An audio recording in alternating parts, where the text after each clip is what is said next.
महिमा अनेक बेशी। ज्ञान अपेक्षा प्रेमेर महिमा अधिक। प्रेमेर काछे ज्ञान तुच्छ। प्रेम भक्ति द्वारा যত সহজে ভগবানকে লাভ করা যায়, জ্ঞান অহংকার পাণ্ডিত্য দ্বারা কখনোই ভগবান অত সহজলভ্য নন। ভগবান মথুরাধীশ।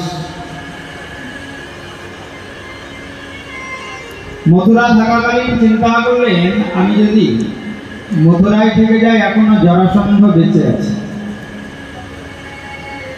আবার মথুরা আক্রমণ করবে, মথুরার ক্ষতি হয়ে যাবে।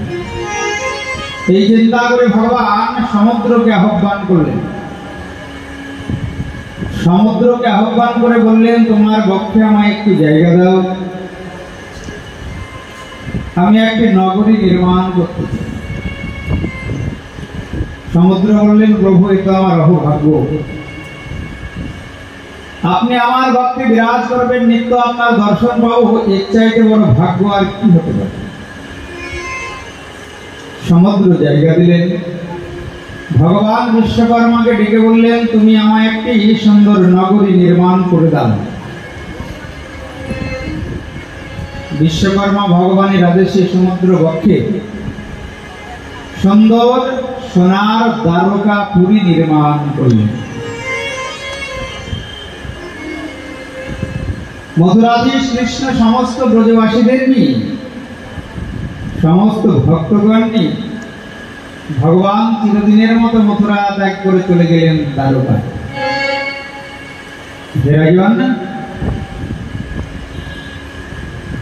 15 বৎসরের মথুরা লীলার বিশ্রাম হল। বৃন্দাবনে লীলা করলেন 11 বৎসর, মথুরায় লীলা করলেন 15 বৎসর। মথুরা ত্যাগ করে ভগবান দ্বারকায় গিয়ে মহিষীকরণ লীলা শুরু করলেন। বৃন্দাবনে ভগবান গৃহস্থ লীলা করেন, মথুরায় ভগবান শ্রীকৃষ্ণ গৃহস্থ লীলা মহিষীকরণ লীলা করেন, কিন্তু দ্বারকায় গিয়ে ভগবান নবায়মান রূপে মহিষীকরণ লীলা শুরু করলেন। প্রেম সে বলো।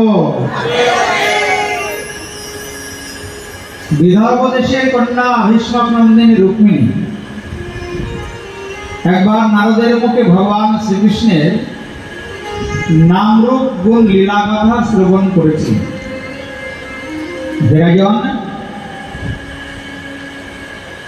খুব মন দিয়ে তুমি এই দ্বারকা লীলা শ্রবণ করো।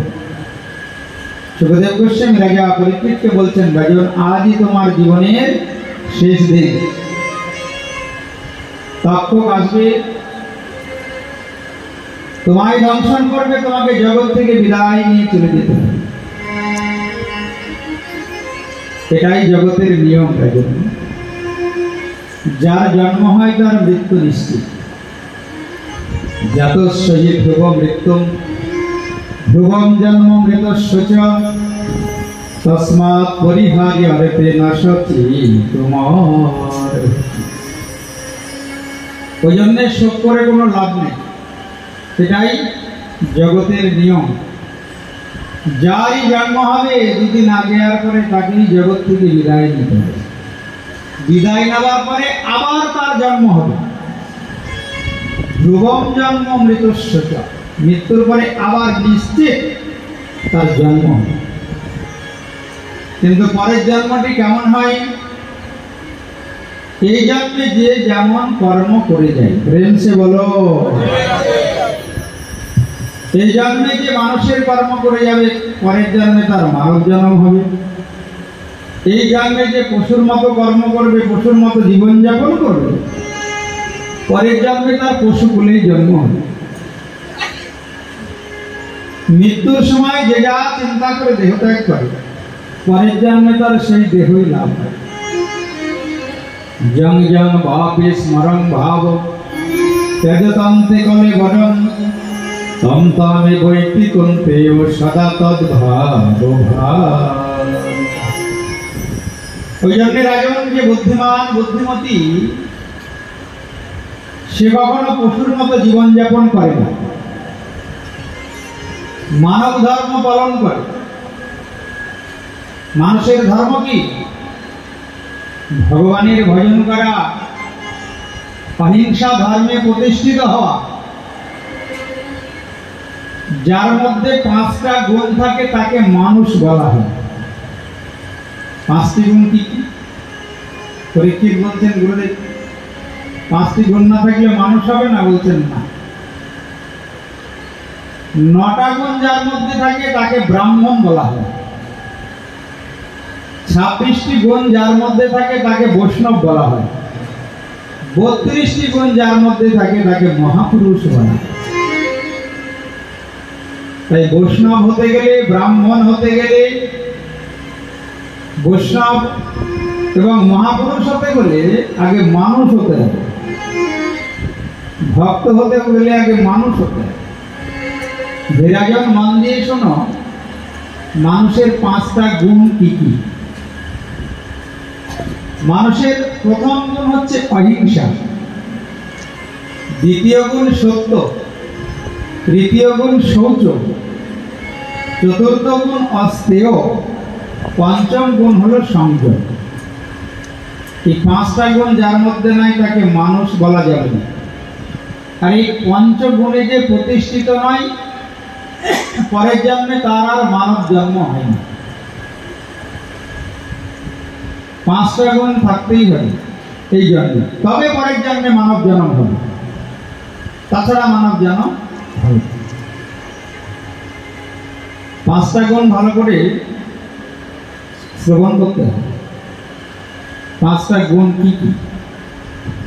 প্রথম গুণ হচ্ছে অহিংসা। যে প্রকৃত মানুষ সে কোনো জীবের প্রতি হিংসা করবে না, কারণ প্রত্যেকটি জীবের মধ্যেই তো ভগবান বিরাজ করছেন। আছো আনল অনিলে চির নভনিলে ভূধর সলিল গহনে, আচ্ছা বিরপি লতাই জলে দরগাই শশী তারকাই তখন। ভগবান কোথায় নেই? ওই জন্যে যে প্রকৃত মানুষ, যার মধ্যে মনুষ্যত্ব আছে, সে কখনো কোনো জীব হত্যা করবে না, হিংসা করবে না, সে অহিংসা ধর্মে প্রতিষ্ঠিত হবে। প্রেম সে বলো। বিরাজন মানুষের দ্বিতীয় গুণ হলো সত্য। সত্য বস্তুকে স্বীকার করে। এই জগতে একমাত্র ভগবান সত্য, আর সব অসত্য, সব অনিত্য।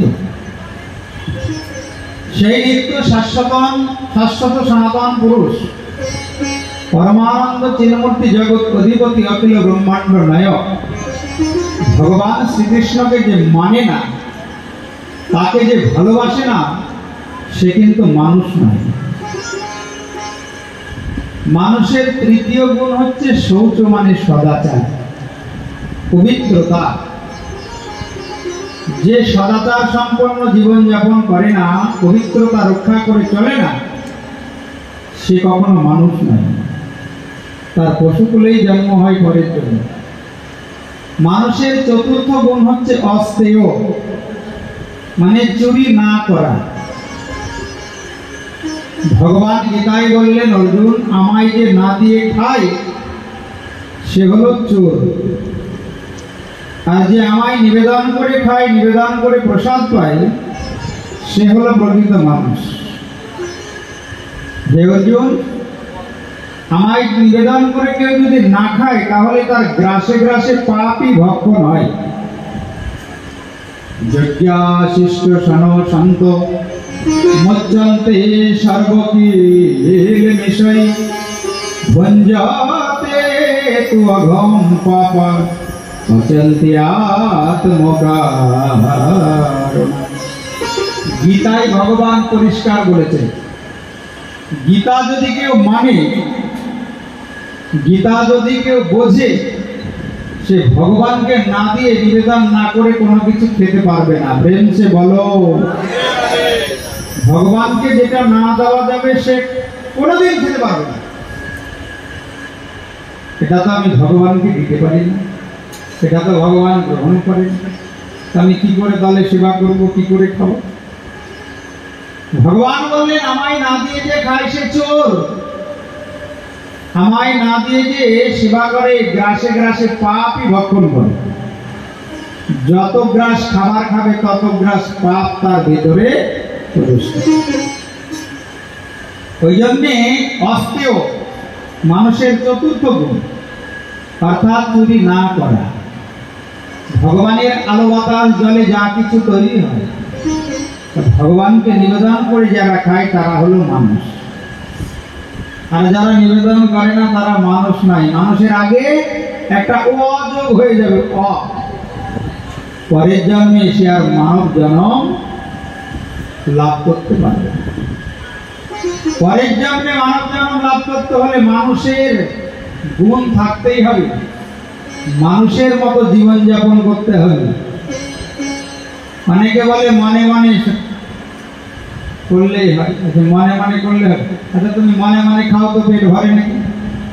মনে মনে খেলে পেট ভরবে? তখন তো রান্না করার দরকার নেই, খরচা বেঁচে যাবে। গ্যাস কিনতে হবে না, বাজার করতে হবে না, মনে মনে খেয়ে মনে মনে হবে। ভগবান গীতায় বলছেন, অর্জুন পত্রম পুষ্পম ফলম তোয়ম যোমে ভক্তা প্রযচ্ছতি তদহম ভক্তা উপরহিতম অস্নামি প্রযতৎমনঃ। আমার ভক্ত যদি ভক্তি ভরে একটু পাতাও দেয়, পত্রম একটা ফুলও দেয়, একটা ফলও দেয়, একটু জলও দেয়, তদহম ভক্তা উপরহিতম অস্নামি। অস্নামি মানে হলো আমি খাই। ভগবান বলছেন স্নো ভক্ষণে ধাতু থেকে অস্নামি শব্দটা হয়েছে। সংস্কৃতে স্নো ভক্ষণে একটা ধাতু আছে যাকে আমরা ইংলিশে ভার্ব বলি, সংস্কৃত ভাষায় তাকে ধাতু বলা হয়। তো স্নো ভক্ষণে ভগবান বলছেন আমি খাই। কখন? ভক্ত যদি ভক্তি ভরে আমায় নিবেদন করে। ভক্তি না থাকলে আমি আবার গ্রহণ করব না, সেবা করব না। যার হৃদয়ে ভক্তি আছে সেই ভক্ত ভক্তি ভরে যদি আমায় পত্রম পুষ্পম ফলম তোয়ম, পাতা ফুল ফল জল যা কিছু দেবে আমি তা গ্রহণ করব, আমি খাবো। ডাইরেক্ট বলছেন অস্নান। আর সে আমার একান্ত নিজজন হয়ে যাবে, পরের জন্মে আবার মানব জন্ম লাভ। মানুষের পঞ্চম গুণ হচ্ছে সংযম। যার মধ্যে এই গুণ নেই, সংযমতা নেই, ইন্দ্রিয় সংযম যে করতে পারে না সে মানুষ না। পরের বার আর মানব জন্ম হবে না, পশুকুলে জন্ম হবে। এই পাঁচটি গুণের কথা লক্ষ্য রাখতে হবে। আমাদের মধ্যে আছে কি? মানুষ হতে গেলে কোনো জীবের প্রতি হিংসা করা যায়। এই জগতে অনেক সম্প্রদায় আছে, অনেক মত পথ আছে, তারা জীব হিংসা করে। ঈশ্বরকেও ডাকছে, আবার জীব হত্যাও করছে।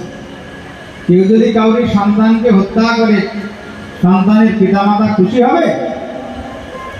জগৎ পিতা ভগবান কি করে খুশি হবেন যদি তার সৃষ্ট জীবগণকে কেউ দুঃখ দেয়, কষ্ট দেয়, যাতনা দেয়? নিজের দিক দিয়েও তো বোঝা যায়, নিজের সন্তানকে কেউ যদি কটু কথা বলে, প্রহার করে, তাহলে কি আমার মনে হয় দুঃখ হয় না? জগৎ পিতা ভগবানের তো সবাই সন্তান, তাদেরকে যদি তুমি দুঃখ কষ্ট দাও কোনোদিন ভগবানের কৃপা হবে? সাধারণ হিসাব। তাই যারা ভগবানকে ভালোবাসে, ঈশ্বরের সাধনা করে, আবার জীব হত্যাও করে, তারা কখনো ঈশ্বরের কৃপা লাভ করতে পারবে না। শুধু তাই নয়, তাদের পরের জন্মটাও বিফল হবে, অধোগতি হবে। এই জন্মে যেমন কর্ম তুমি করে যাবে তেমন পরের জন্মে তোমার জন্মটি লাভ হবে। কারণ পরের জন্মের প্রস্তুতি তোমায় এই জন্মে নিতে হবে। ধ্রুব মৃত্যুম ধ্রুবম জন্ম মৃতস্য চ, জন্ম তোমার হবে। গীতায় ভগবান বলছে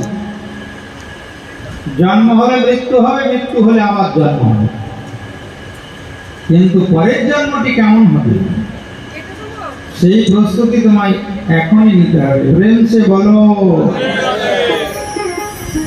তাই হেরাজন ভগবান তাই সৃষ্ট জীবনকে কৃপা করার জন্য, আনন্দ দেওয়ার জন্য এই লীলা করেছেন। অনুগ্রহায় ভূতানাম মানসীন তনুমাশ্রিতঃ ভজতে তাদৃশী ক্রীড়া ইয়া শ্রুত্বা তৎপরো।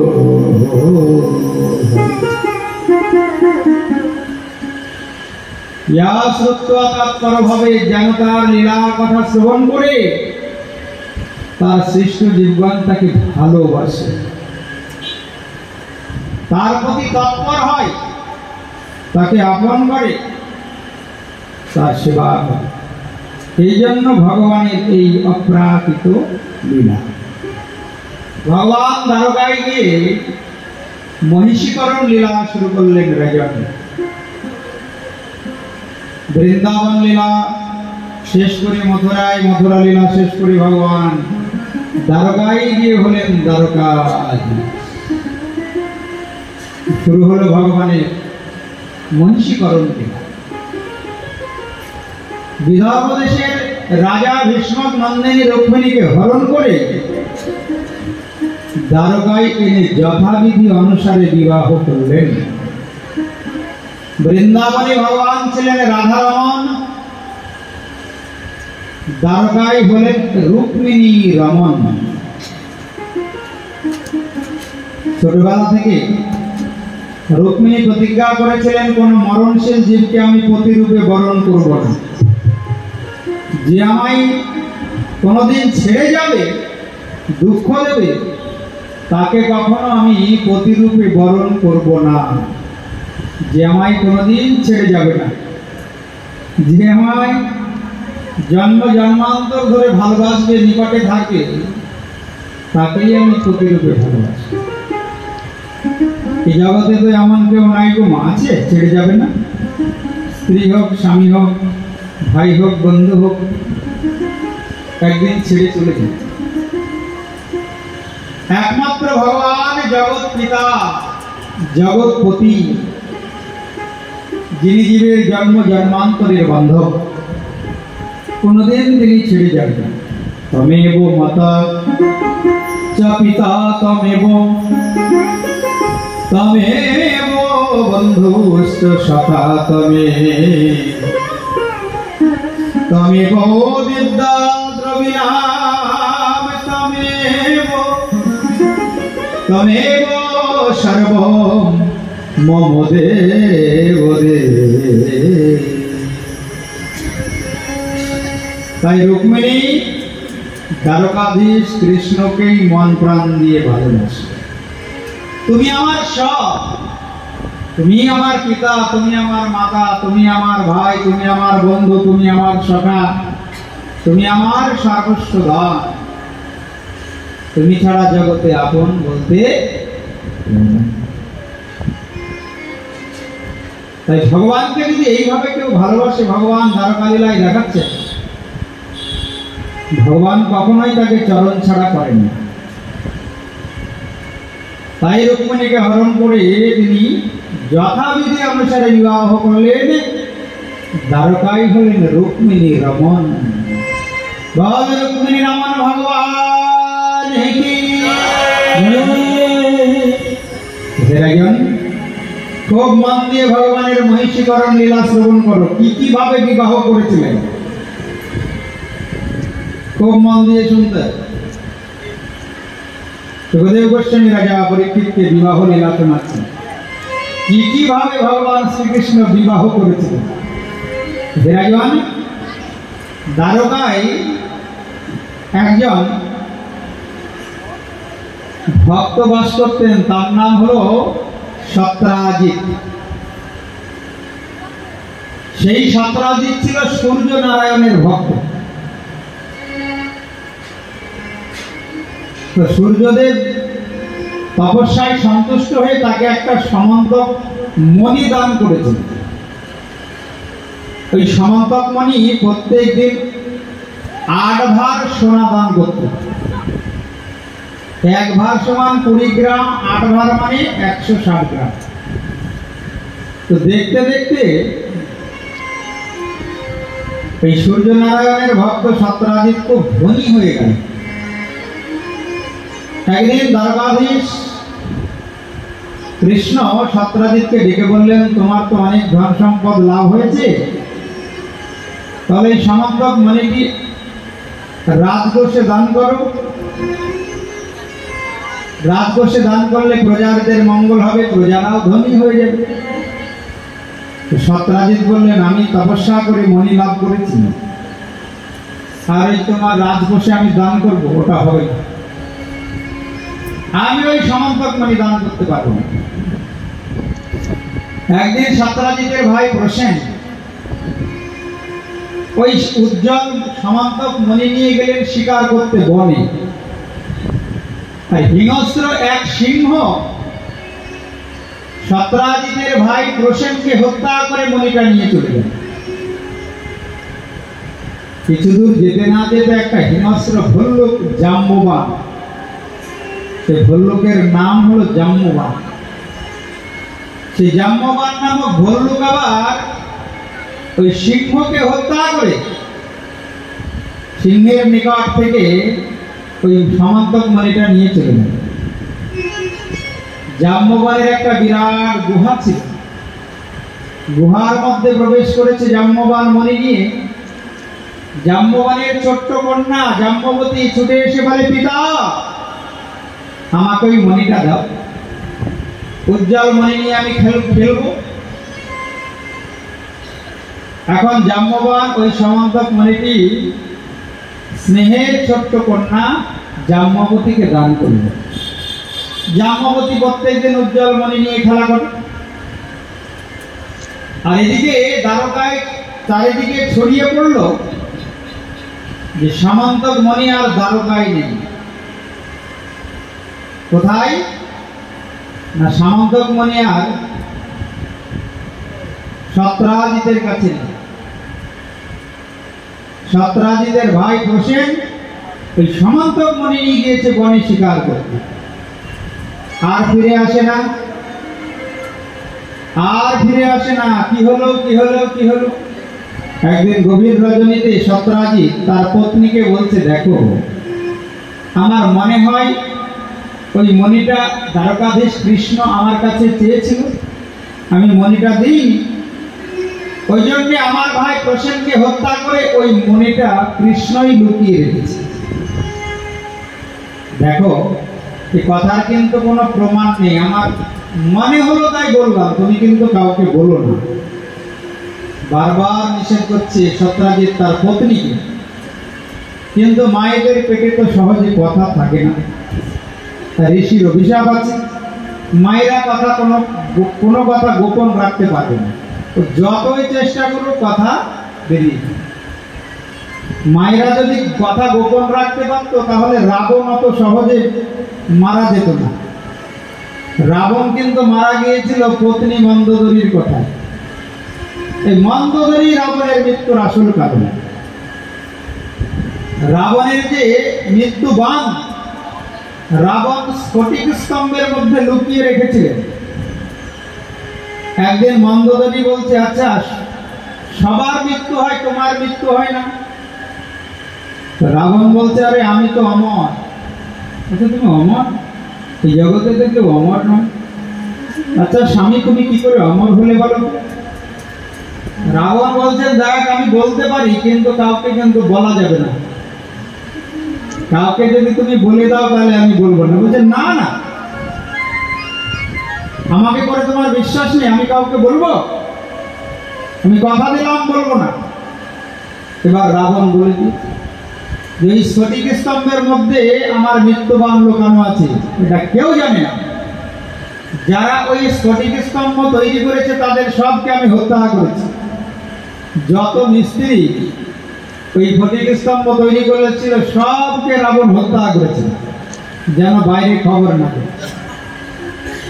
এইবার পত্নী মন্দোদরীকে বলে দিয়েছে, ব্যাস মন্দোদরী তার পরের দিন আবার যাকে সামনে পেয়েছে বলে দিয়েছে, যেন আমার স্বামীও অমর নয়, তারও মৃত্যু হবে। ওই জন্য এই জগতে যারা বুদ্ধিমান পুরুষ তারা কোনো গোপন কথা স্ত্রী লোককে বলে না, তাহলে পরে কিন্তু তার বিপদ হবে। মায়েদের উপরে ঋষির অভিশাপ আছে, তারা কোনো কথা গোপন রাখতে পারে, ও বলবেই বলবে। আবার যদি বলা হয় এই কথাটা বলো না, সেটা আবার তাড়াতাড়ি বলবে, আর পেটের মধ্যে থাকবে না, ছটফট করবে কখন বলবে।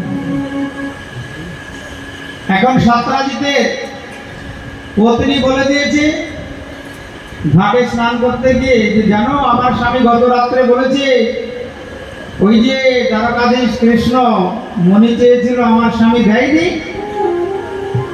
আমার দেবর প্রসেনকে ওই কৃষ্ণই হত্যা করে মণি লুকিয়ে রেখেছে।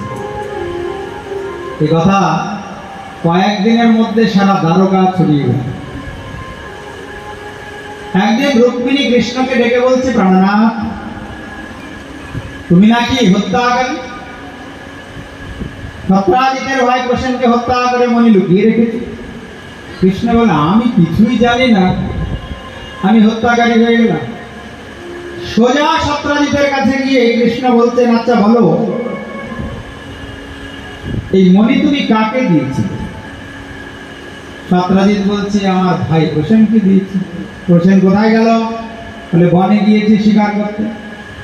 কলঙ্ক মুক্ত হওয়ার জন্য দ্বারকাধীশ কৃষ্ণ সোজা বনে চলে গেল। খুঁজে বেড়াচ্ছেন কোথায় প্রসেন। হঠাৎ দেখে প্রসেনের মৃতদেহটা পড়ে আছে, কিন্তু কোনো মণি নেই। কোথায় গেল মণি? খুঁজতে খুঁজতে গিয়ে দেখে একটা সিংহের চরণ চিহ্ন। তো ওই কৃষ্ণ চিন্তা করলেন সিংহই প্রসেনকে হত্যা করে মণি লুকিয়ে রেখেছে। কিছু দূর এগিয়ে গিয়ে দেখে সিংহের দেহটাও পড়ে আছে, মণি নাই, কিন্তু পাশে একটা ভল্লুকের চরণ চিহ্ন। দ্বারকাধীশ কৃষ্ণ বুঝলেন ভল্লুক আবার এই সিংহকে হত্যা করে মণি নিয়ে চলে গেছে। কোথায় গেল ভল্লুক? এগিয়ে গিয়ে দেখে বিরাট গুহা, আর এই গুহার মধ্যে ভল্লুকের চরণ চিহ্ন। কৃষ্ণ সোজা চলে গেলেন গুহার অভ্যন্তরে, গিয়ে দেখে ওই সুন্দর উজ্জ্বল সমন্তক মণি নিয়ে জাম্ববানের কন্যা জাম্ববতী খেলছে।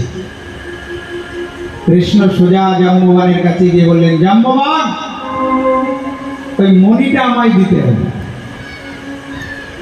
ওই মণির জন্য আমি তোমার গুহায় এসেছি। জাম্ববান নামক ওই ভল্লুক বলছে, আমার গায়ে কত বল জানো,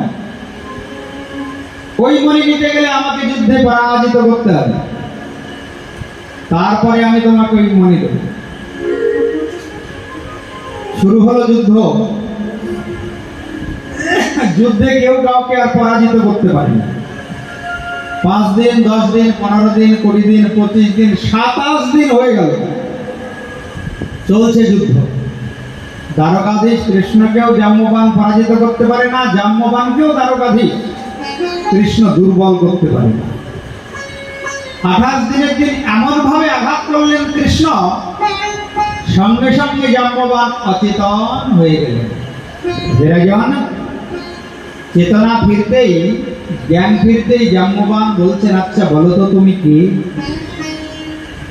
আমার গায়ে এত বল, তুমি আমায় পরাজিত করলে, তোমার পরিচয়টা বলো, তুমি কে, তোমার পরিচয়টা কি? ভগবান এবার নিজের স্বরূপ দেখালেন, দেখো জাম্ববান, আমি সেই ত্রেতা যুগের রামচন্দ্র, তারপরে হয়েছে কৃষ্ণ।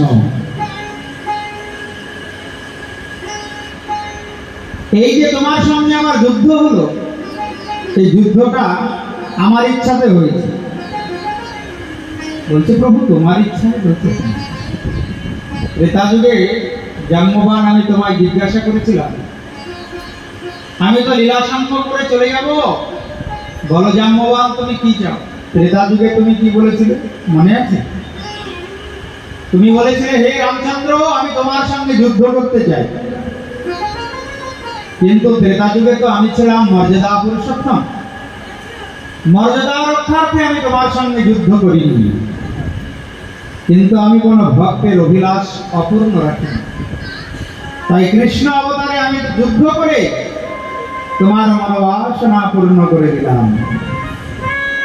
কোনদিন কোন বাসনা ভগবান অপূর্ণ রাখে না। এখানে কেউ যদি বসে ভাবে আমিও কালিদাস সরকার মহাশয়ের মতো ভাগবত সপ্তাহ দেব, যদি মনে মনে এখানে বসে সংকল্প করতে পারে, ভগবান তার ঠিক ব্যবস্থা করে দেবে। প্রেম সে বলো। কেউ যদি মনে মনে ভাবে আমি জীবনে একটা ছোট্ট মন্দির নির্মাণ করে যাব, ভগবানের বিগ্রহ আলেখ্য প্রতিষ্ঠা করব, ভগবান তাকে ঠিক ব্যবস্থা করবে। কেউ যদি মনে করে আমি নিত্য 1 লক্ষ জপ করব, ভগবান ঠিক তার অনুকূল ব্যবস্থা করবেন। সৎ বাসনা ভগবান কখনো অপূর্ণ রাখে না। যুগে যুগে বিভিন্ন লীলার মাধ্যমে ভগবান এইভাবে ভক্তকে কৃপা করেছেন। ওই জন্য ভগবানকে বলা হয় ভক্তাধীন ভক্ত বৎসল। এই জগতে কেউ মনোবাসনা পূর্ণ করতে পারবে না, কিন্তু ভগবান যদি ইচ্ছা করে তোমার মনের অভিলাষ মনোবাসনা ভগবান পূর্ণ করবে। ভগবান ছাড়া ওই জন্য জীবে আপন বলতে কেউ নেই। কেউ আপন আছে? কেউ আপন। ভগবান দ্বারকাধীশ কৃষ্ণ বলছেন জাম্ববান ওই মণিটা আমায় দিয়ে দাও, আমি কলঙ্ক মুক্ত হতে চাই। দ্বারকায় সবাই বলা বলি করছে আমি নাকি হত্যাকারী। সত্যরাজিতের ভাই হোসেনকে নাকি আমি হত্যা করে মণি লুকিয়ে রেখেছি। মণিটা আমায় দাও, আমি কলঙ্ক মুক্ত হব। জাম্ববান বলছেন প্রভু, কোনো কিছু যদি কাউকে দান করে দেওয়া হয় সেখান থেকে তো ফিরিয়ে নেওয়া যায় না। আমি তো আমার কন্যা জাম্ববতীকে মণিটা দান করে দিয়েছি, কি করে আমি তোমায় মণি দেব? তবে প্রভু একটা উপায় আছে, ওই মণিটা যদি নিতে হয় তাহলে আমার কন্যাটিকেও তোমায় গ্রহণ করতে হবে। ভগবান বললেন জাম্ববান আমি তাতেও রাজি, আমি তোমার কন্যাকে গ্রহণ করতে রাজি, কারণ আমি কলঙ্ক মুক্ত হব। ভগবান কৃপা করে ওই সমন্ত মণির সহিত জাম্ববতীকে গ্রহণ করলেন। জাম্ববতীকে দ্বারকায় এনে যথাবিধি অনুসারে বিবাহ করেছে। দুটো বিয়ে হলো কেবল। এবার জাম্ববতীকে সঙ্গে নিয়েই রাজা সত্যরাজিতের কাছে গিয়ে মণিটা ছুড়ে ফেললেন, এই নাও, তুমি যাকে বলেছিলে আমি হত্যাকারী তাকে এবার বলো যে আমি হত্যাকারী নয়, আমি তোমার ভাই প্রসেনকে হত্যা করে মণি লুকিয়ে রাখিনি। তার প্রমাণ এই যে জাম্ববতীকে ধরে এনেছে। মণি কোথায় ছিল জাম্ববতী বলে। এখন সত্যরাজিত মনে করছে আমি তো একজনকে শুধু বলেছিলাম, আমার স্ত্রীকে অনেক রাত্রে, আর আমার স্ত্রী তো কথা দিয়েছিল আমি কাউকে বলবো না, বলে দিয়েছে। এবার ডাকছে এদিকে আসো, তোমাকে যে আমি বললাম এই কথার কোনো প্রমাণ নেই যে কৃষ্ণ আমার ভাই প্রসেনকে হত্যা করেছে, আমি অনুমান করে বলেছি, আর তুমি ওই কথা বলে দিয়েছো। এখন ওই সত্যরাজিতের পত্নী বলছে আরে আমিও যাকে বলেছিলাম তাকে তো নিষেধ করেছিলাম যে তুমি এই কথাটা বলো না। সে তো আমায় বললো হ্যাঁ হ্যাঁ দিদি কাউকে বলবো না, সে আবার বলে দিয়েছে। সে আবার যাকে বলেছে তাকে বলেছে তুমি বলো না, সে আবার বলে দিয়েছে। গোপন কথাটি রবে না গোপনে। এখন সত্যরাজিত চিন্তা করলেন এই মণি নিয়ে যখন এত ঝামেলা, কৃষ্ণচরণে তো আমার অপরাধ হয়ে গেল, আমি না জেনে নিন্দা করে দিয়েছি যে কৃষ্ণ আমার ভাই প্রসেনকে হত্যা করেছে, তো অপরাধ হয়ে গেল, কি করা যায়? সত্যরাজিত চিন্তা করলে এনে কৃষ্ণের সঙ্গে যদি একটা সম্বন্ধ করা যায় তাহলে পরে ঝামেলা মিটে যাবে। ভগবান দ্বারকাধীশ কৃষ্ণকে ডেকে বললেন একটা কাজ করা যাক, আমার একটা কন্যা আছে তার নাম সত্যভামা। এই মণি নিয়ে যখন এত ঝামেলা, সত্যভামার সহিত আমি মণিটি তোমায় দান করে দেব। হে দ্বারকাধীশ, তুমি কৃপা করে আমার কন্যার সহিত মণিটা গ্রহণ করো। এ কথা বললে ভগবান শ্রীকৃষ্ণ রাজি হয়ে গেলেন। কারণ মনি তো প্রত্যেকদিন অষ্টভাগ সোনা প্রসাদ করে দ্বারকা দেখতে দেখতে ধনী হয়ে যাবে, দ্বারকায় যারা বাস করে প্রজাদের মঙ্গল হবে। মনির সহিত দ্বারকাধীশ কৃষ্ণ ওই সত্যভামাকে দ্বারকায় এনে যথাবিধি অনুসারে বিবাহ করলেন। এই হলো 3 নম্বর পত্নী। বিরাজন একবার ভগবান অর্জুনকে নিয়ে ইন্দ্রপ্রস্থে গিয়েছে। ইন্দ্রপ্রস্থ, যার বর্তমান নাম দিল্লি। ইন্দ্রপ্রস্থে গিয়ে ভগবান শ্রীকৃষ্ণ চিন্তা করছেন একটু যমুনার তট থেকে ঘুরে আসি, যমুনার ধার থেকে ঘুরে আসি। অর্জুনকে বললেন চলো যমুনার তটে যাই। অর্জুনকে নিয়ে ভগবান যেই যমুনার তটে গেলেন, গিয়ে দেখেন কি একটা সুন্দরী রমণী ওখানে বসে তপস্যা করছে। ভগবান অর্জুনকে বললেন, অর্জুন দেখে তো জনমানব শূন্য এই যমুনা বলিন কে একাকিনী বসে তপস্যা করে। অর্জুন গিয়ে জিজ্ঞাসা করছে, হে দেবী, তুমি পরমা সুন্দরী রমণী, তুমি এখানে একাকিনী বসে কেন তপস্যা করছো? কার তপস্যা করছো? সুন্দরী রমণী উত্তর দিল, আমি কৃষ্ণকে প্রতিরূপে লাভ করার জন্য তপস্যা করছি। আমার নাম কালিন্দী যমুনা, আমি দ্বারকাধীশ কৃষ্ণকে প্রতিরূপে লাভ করার জন্য তপস্যায় বসেছি। ছুটে গিয়ে অর্জুন খবর দিলেন, প্রভু হয়ে গেল 4 নম্বর, ওদিকে 3টে হয়েছে, রুক্মিণী, সত্যভামা আর জাম্ববতী। আপনারই তপস্যা করছে ওখানে বসে প্রতিরূপে লাভ করার জন্য। ভগবান কৃপা করে কালিন্দীকে চরণে আশ্রয় দিলেন, দ্বারকায় নিয়ে যথাবিধি অনুসারে বিবাহ করলেন ব্রজন। এই হয়ে গেল 4 নম্বর পত্নী। তারপরে বিবাহ করলেন নাগ্নজ্যোতি, মিত্রবৃন্দা, ভদ্রা আর লক্ষ্মণার সঙ্গে। অষ্টমহিষী নিয়ে দ্বারকাধীশ সংসার করছেন। হঠাৎ একদিন রাজকার্যে যাওয়ার সময় এক পাহাড়ের গুহা থেকে শব্দ শুনতে পেলেন, বাঁচাও বাঁচাও বাঁচাও। দ্বারকাধীশ গিয়ে দেখে 16,100 রাজকন্যা এক জায়গায় বসে ক্রন্দন করছে। কৃষ্ণ বললেন, তোমরা কে গো? 16,100 রাজকন্যা একত্রিত হয়ে ক্রন্দন করছে। রাজকন্যাগণ বললেন, নরকাসুর নামে এক অসুর আমাদেরকে হরণ করে দিচ্ছে। তার মনে ওই 20,000 রাজকন্যাকে একসঙ্গে বিবাহ করবে। আমরা কেবল 16,100 জন হয়েছি।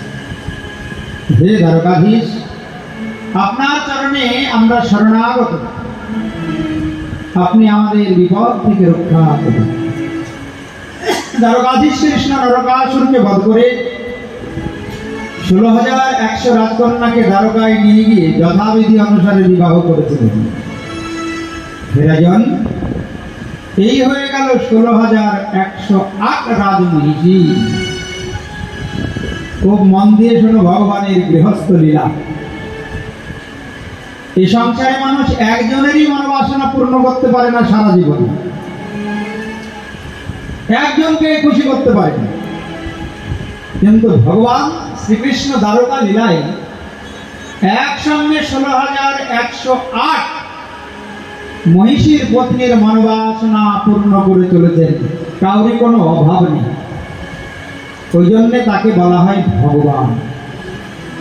এই লীলা ভগবানের পক্ষেই সম্ভব, সাধারণ জীবের পক্ষে কখনোই সম্ভব। সংসারটা এমনই মায়ার জাল, মায়ার কারাগার। এখানে কেউ কাউকে খুশি করতে পারে না, পারে? কেউ কাউকে খুশি করতেই পারে না সারা জীবনে। স্বামী না পারে তার স্ত্রীকে খুশি করতে, স্ত্রী না পারে তার স্বামীকে খুশি করতে, পিতা না পারে সন্তানকে খুশি করতে, সন্তান না পারে পিতামাতাকে খুশি করতে। কেন পারে না?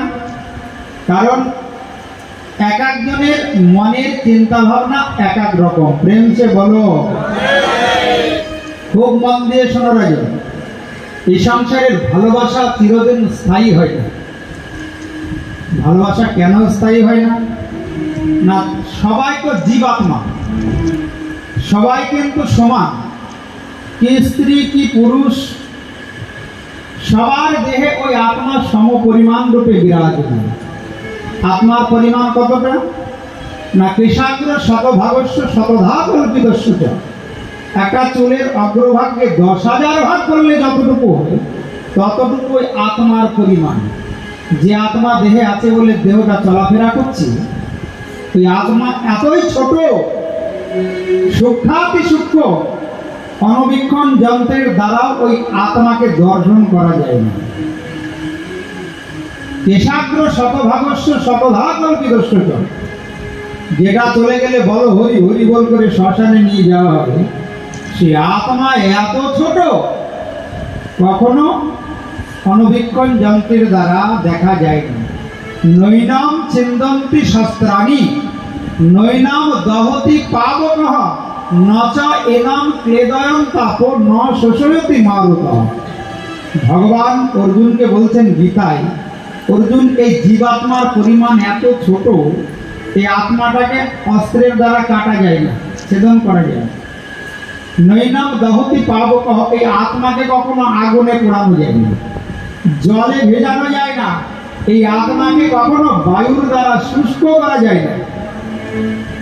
ওই আত্মা প্রত্যেকটি জীবের মধ্যে সম পরিমাণ। ওই জন্যে ভালোবাসা বাড়ে না এই সংসারে।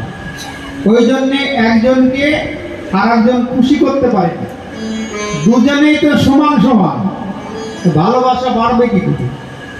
কিন্তু এই জীবাত্মার সঙ্গে যখন পরমাত্মা ভগবান শ্রীকৃষ্ণের ভালোবাসা হয়, তখন দুজন অসমান হয়ে গেল, একজন ছোট আর একজন বড়, একজন অনুচৈতন্য জীবাত্মা আর একজন হলো বিভু চৈতন্য পরমাত্মা ভগবান। এইবার যখন ভালোবাসা হচ্ছে, তখন আর আনন্দ কমছে না, যত দিন যাচ্ছে আনন্দ বেড়ে যাচ্ছে। সমানে সমানে কখন ভালোবাসায় আনন্দ হয় না। প্রমাণ দেখো, বিবাহের পূর্বে একটা ছেলে একটা মেয়েকে ছাড়া থাকতে পারে না, বারবার বলবে নিয়ে আসি নিয়ে আসি নিয়ে আসি। এত ভালোবাসা বাবা মাকেও মানে না হয়তো, কিন্তু 1 বছর যেতে না যেতে দেখা যাচ্ছে ডিভোর্স করার জন্য কোর্টে দাঁড়িয়ে আছে। কোথায় গেল ভালোবাসাটা? কোথায় গেল? 2 বছর যেতে না যেতে থানায়। কেন? ভালো লাগে না। কেন ভালো লাগছে না? দুজনেই তো সমান, সম পরিমাণ আত্মা তো দুজনের মধ্যে। ওই জন্য এই সংসারে কেউ কাউকে খুশি করতে পারে না। কিন্তু যখন অনুচৈতন্য জীবাত্মার সঙ্গে বিভু চৈতন্য ভগবানের সম্বন্ধ হয়, তখন আর আনন্দ কমে না, ভালোবাসা কমে। যত দিন যাবে তত আনন্দ বেড়ে যাবে। দেখবে এক জায়গায় হরিনাম 7 দিন হচ্ছে, তারপরে 10 দিন হয়।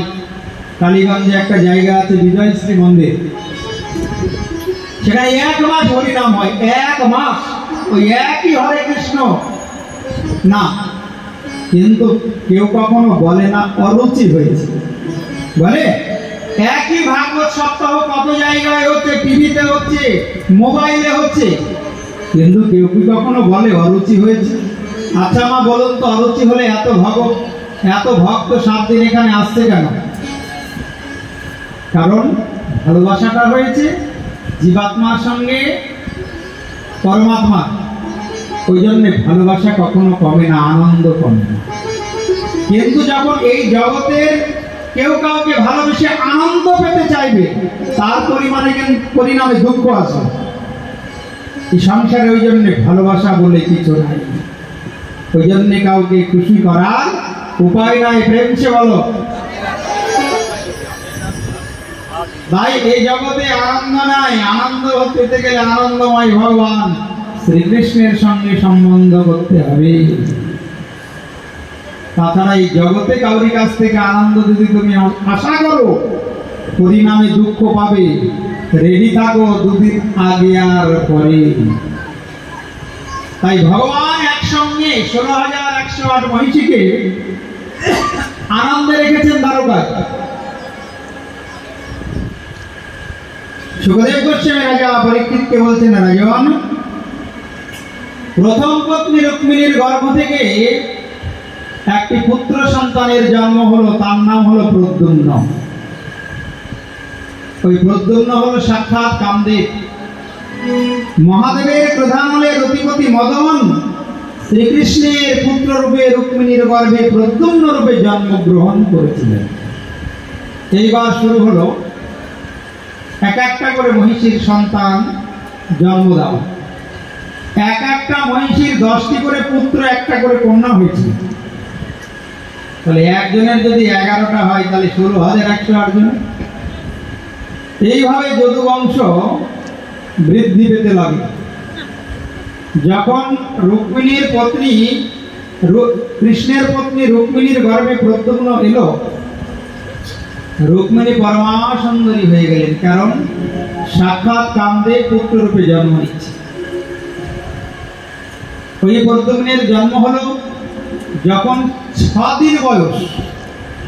সূতিকাগার থেকে শঙ্করাসুর নামে এক অসুর প্রদ্যুম্নকে হরণ করে নিয়ে গেলে, 6 দিন বয়সে হরণ করে নিয়ে গিয়ে সমুদ্রের জলে ফেলে দিল। আর সমুদ্রের এক বৃহৎ মাছ ওই 6 দিন বয়সের শিশু প্রদ্যুম্নকে গ্রাস করল। ধীরজন ওই বৃহৎ মৎস্যকে আবার এক জেলে সমুদ্রে মাছ ধরতে গিয়ে ধরে চিন্তা করছে এত বড় মাছ আমি কোথায় বিক্রি করব। তো শম্বরাসুরের কাছে নিয়ে গিয়ে বিক্রি করে দিল। শম্বরাসুরের কাছে বিক্রি করলে শম্বরাসুর চিন্তা করছেন আমার রন্ধনশালায় তো রন্ধন কার্যে নিযুক্ত আছে ওই কামদেবের পত্নী রতি। রতি আবার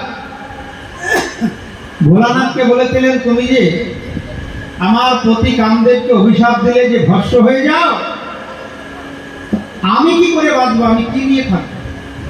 ভোলানাথ বলেছিলেন রতি তুমি তোমার স্বামীকে যথাসময়ে ফিরে পাবে। কেন অভিশাপ দিল ভোলানাথ? না একবার কামদেবের মনে অহংকার হয়েছিল আমি যাকে বান মারবো সে পরাজিত হয়ে যাবে। কামদেবের 5টি বান, যাকে একটা বান নিক্ষেপ করে সেই পরাজিত হয়ে যায়। এবার কামদেব ব্রহ্মাকে বান মেরেছে। যেই ব্রহ্মাকে বান নিক্ষেপ করেছে ব্রহ্মা তো চঞ্চল হয়ে গেল, নিজ কন্যার প্রতি ধাবিত হল। ব্রহ্মা পরাজিত হয়ে গেল। তারপরে বান নিক্ষেপ করেছে ভোলানাথকে। ভোলানাথ বলল তুমি আমায় বান মারলে, যাও আমি অভিশাপ দিলাম তুমি অঙ্গহীন হয়ে যাবে। তুমি অঙ্গহীন হয়ে যাবে, আমি তোমায় অভিশাপ দিলাম। এইবার অঙ্গহীন হয়ে গেল কামদেব। কামদেবের পত্নী রতি গিয়ে কান্না করছে ভোলানাথের কাছে, ভোলানাথ তুমি না পরম বৈষ্ণব, আমার স্বামীকে তুমি অভিশাপ দিয়ে দিলে, আমি কি নিয়ে থাকবো। ভোলানাথ বললেন কোনো চিন্তা করো না রতি, তুমি একদিন তোমার ওই পতিকে ফিরে পাবে। তো ভোলানাথ বলে দিয়েছে বাক্য কি মিথ্যা হবে? ওই রতি শম্বরাসুরের রন্ধনশালায় রন্ধন কার্যে নিযুক্ত। আর শম্বরাসুর বড় মাছটাকে নিয়ে গিয়ে বলছে না ওই মাছটাকে রান্না করো। যেই ওই বৃহৎ মাছকে কেটেছে, মৎস্যের পেটের মধ্যে থেকে একটা মানব শিশু লাভ করেছে।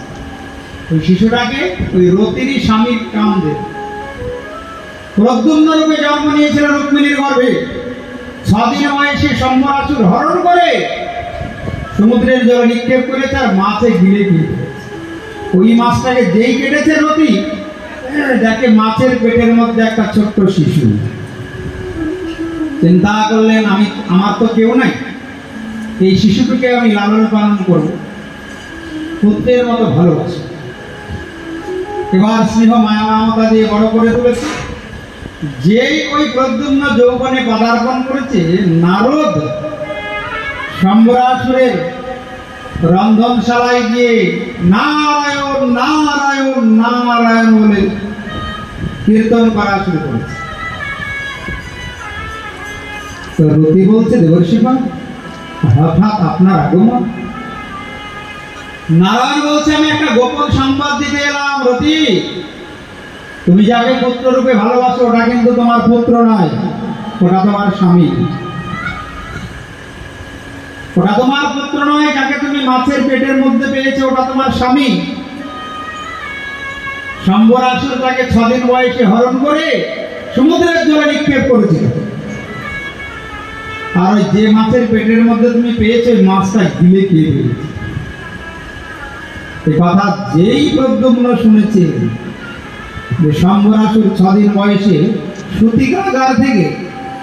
সূতিকাগার থেকে হরণ করে সমুদ্রের জলে নিক্ষেপ করেছিল, সঙ্গে সঙ্গে শম্বরাসুরের সঙ্গে যুদ্ধ করা শুরু করল। ওই প্রদ্যুম্ন যুদ্ধে পরাজিত করে, শম্বরাসুরকে পরাজিত করে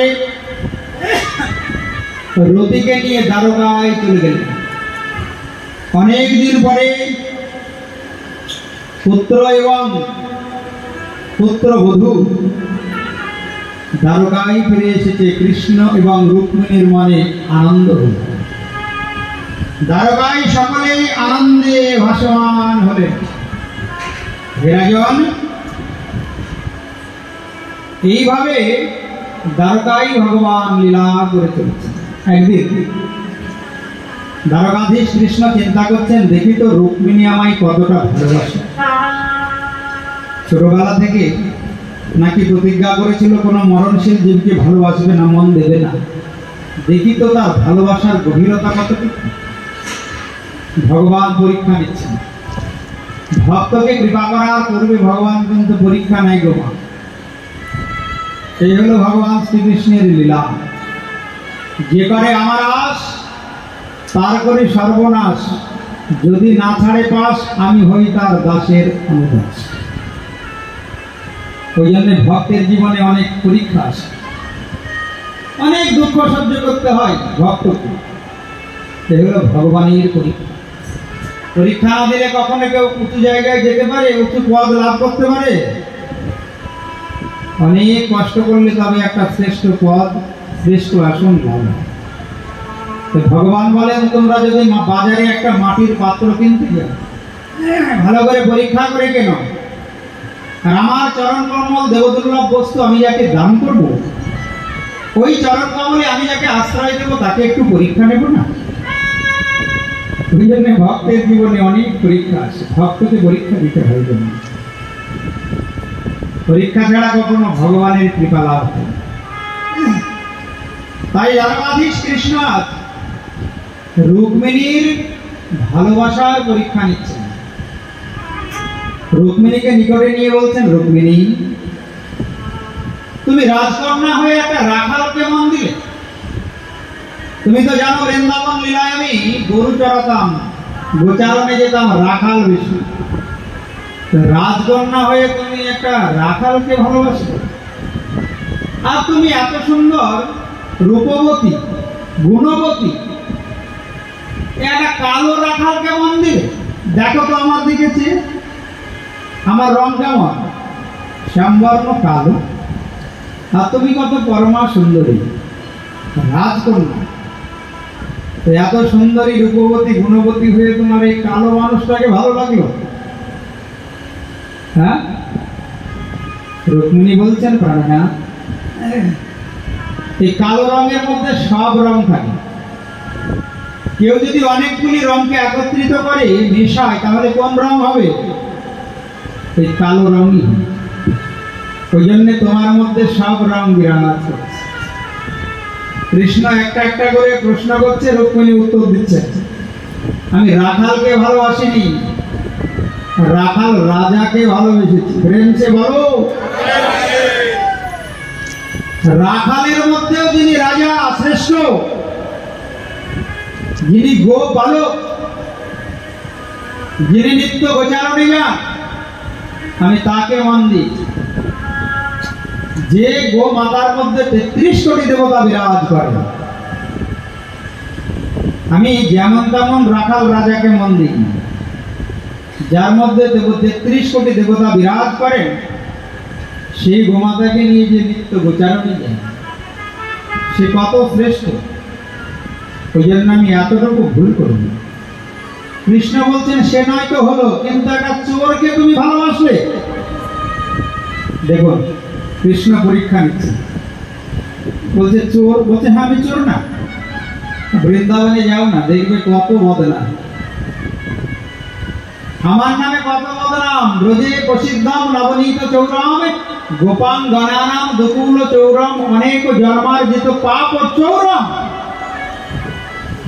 আমি কি না চুরি করেছি? রাধিকায়া হৃদয়স্য চৌরাম নবাঙ্গুদস্য মূলকান্তি চৌরাম পদাশ্রিত আনান্ত সকল চৌরম। বলো আমি কত বড় চোর, আর তুমি এটা চোরকে মন দিলে। রুক্মিণী বলছে প্রাণনা, চোর বলে যদি তোমাকে কেউ প্রণাম করে সে উদ্ধার হয়ে যায়। প্রেম সে বলো চৌরাত্র গণ্যম পুরুষম নমামি। তুমি যেমন তেমন চোর নয়। তুমি ব্রজগোপীর ঘরে, ব্রজবাসীর ঘরে মাখন চুরি করতে গিয়েছো, কিসের আশায়? কিসের আশায়? অভাবে না স্বভাবে? কোনোটাতেই না। তুমি চুরি করেছ ব্রজবাসীদেরকে কৃপা করার জন্য, তুমি তাদের ঘরে গিয়েছো তাদেরকে দর্শন দেওয়ার জন্য, তাদেরকে চরণে আশ্রয় দেওয়ার জন্য। ওই জন্য তুমি কখনো চোর হতেই পারো। রাধিকায়া হৃদয়স্য চৌরা, রাধারানীর হৃদয়টিকে তুমি চুরি করেছো, তাতে কি রাধারানীর কিছু ক্ষতি হয়েছে? লাভ হয়েছে। তুমি জন্মান্তরের প্রতি তোমাকে রাধারানী ভালোবাসতে পেরেছে, তোমার চরণে সে শরণ নিয়েছে, তুমি তার হৃদয়টিকে চুরি করেছো। নবাম্বদস্য মূলকান্তি চৌরম, আকাশের ঘন কালো মেঘের যে বর্ণ সেটাকে তুমি হরণ করে অঙ্গে ধারণ করে শ্যামসুন্দর হয়েছ। ওই কালো বর্ণের মধ্যে অনেক আনন্দ আছে, অনেক সুখ আছে। ভগবান শ্রীকৃষ্ণ বলছেন, আচ্ছা রুক্মিণী, আমি তো শত্রুর ভয়ে সমুদ্র গর্ভে নগরী নির্মাণ করেছি, তুমি তাকে মন দিলে। রুক্মিণী বলছেন, শোনো প্রাণ, সমুদ্র গর্ভ মানে কি জানো?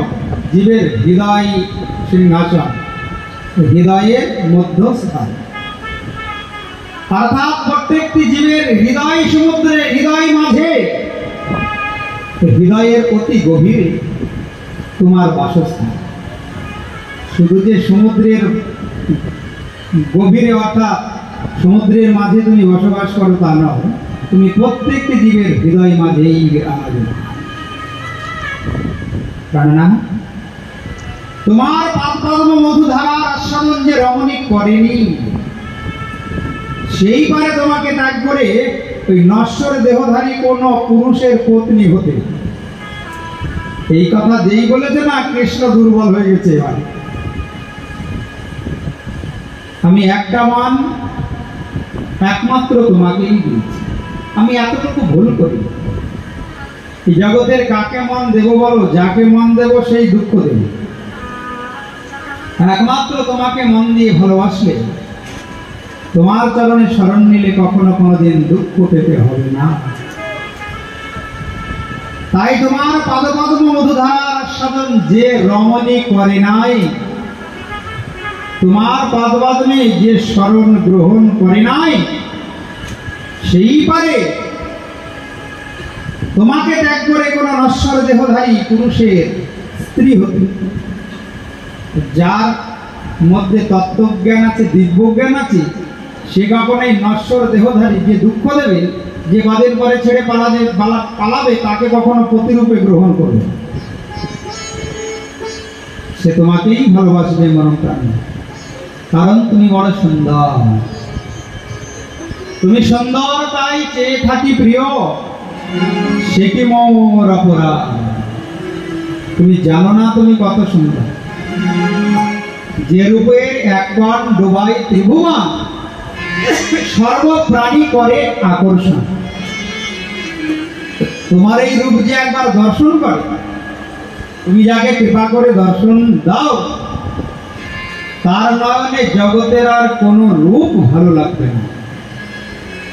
তোমার মধ্যে জগতে যত সৌন্দর্য আছে সব সৌন্দর্য তোমার রূপে বিরাজমান।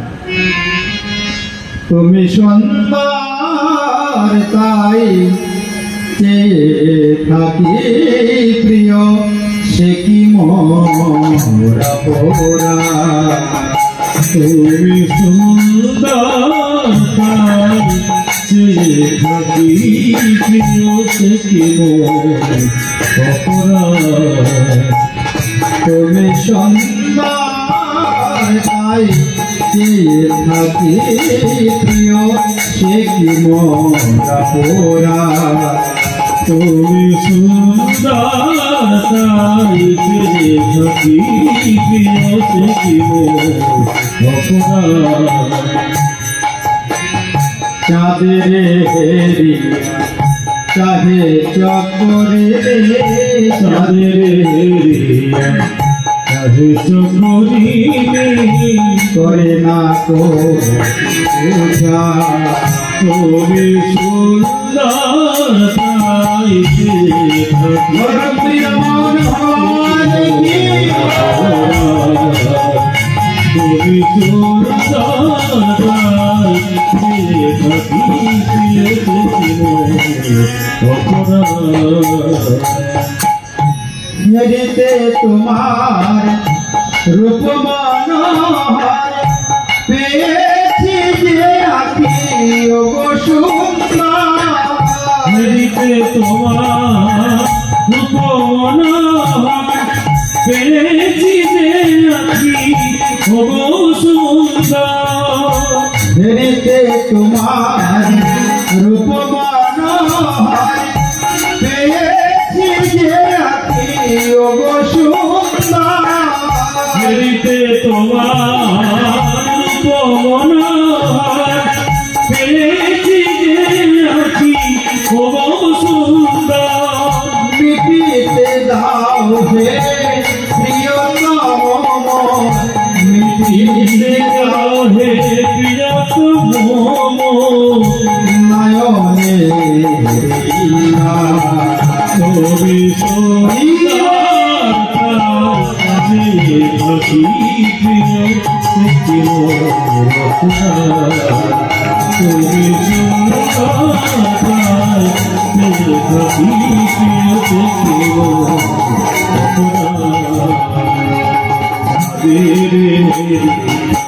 চাঁদের চকরি তুমি সুন্দর তাই চেয়ে থাকি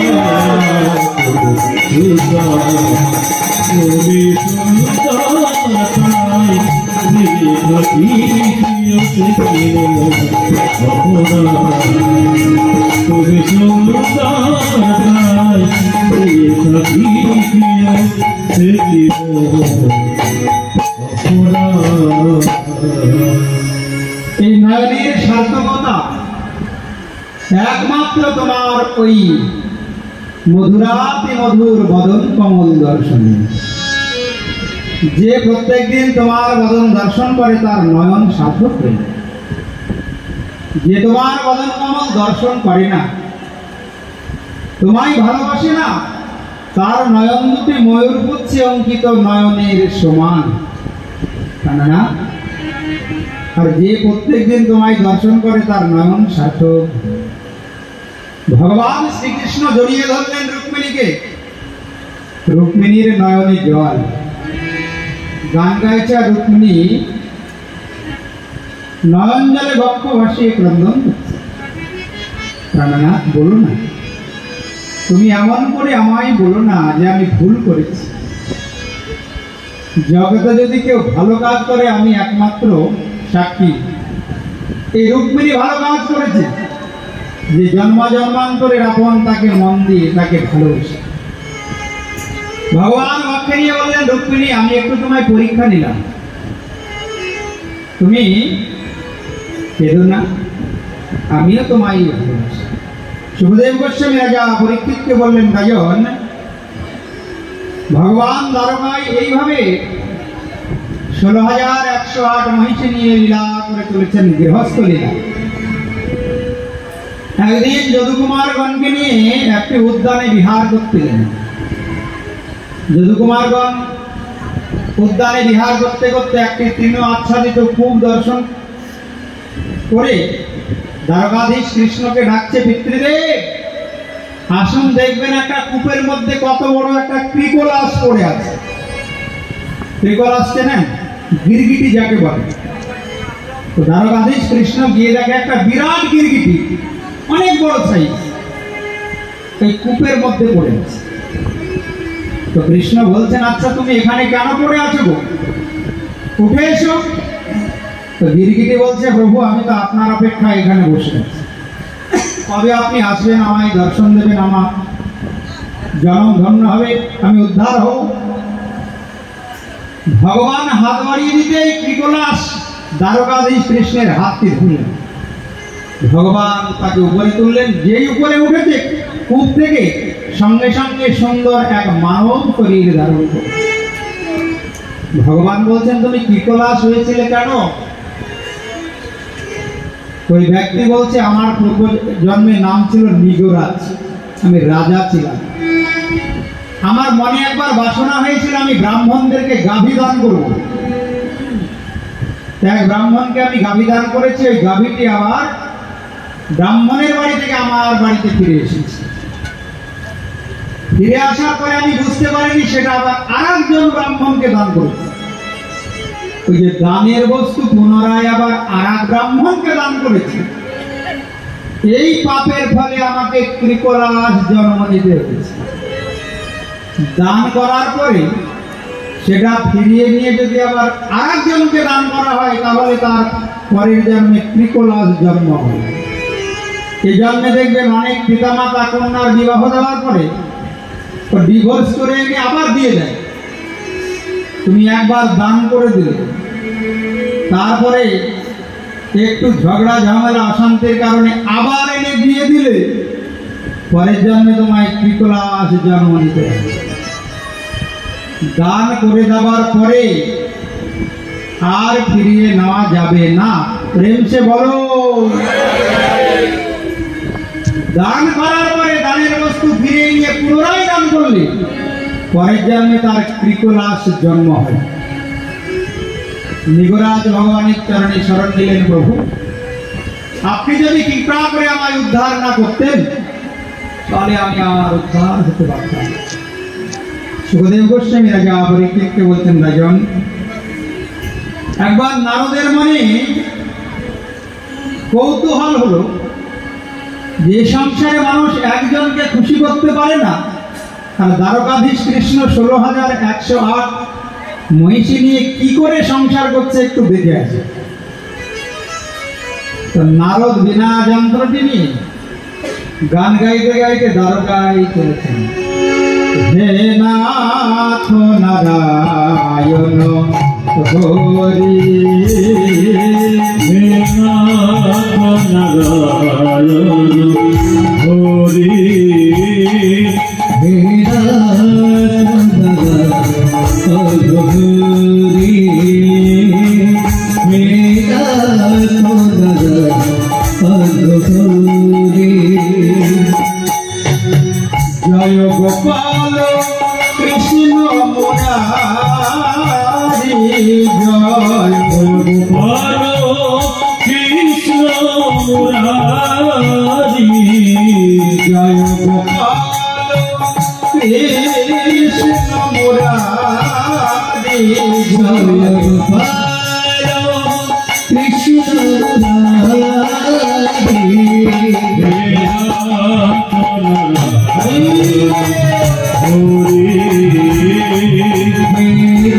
নাথ নারায়ণ হরি,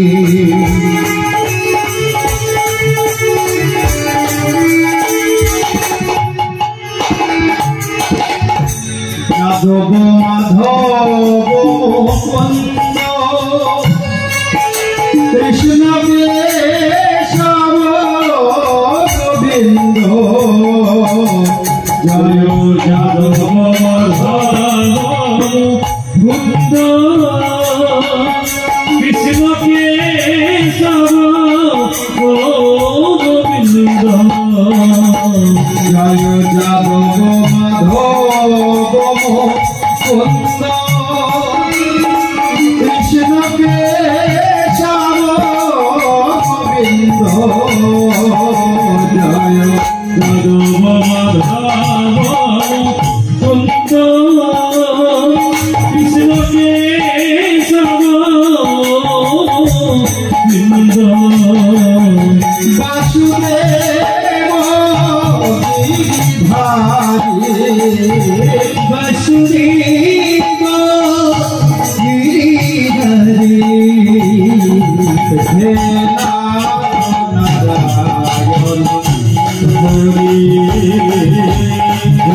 নারায়ণ হরি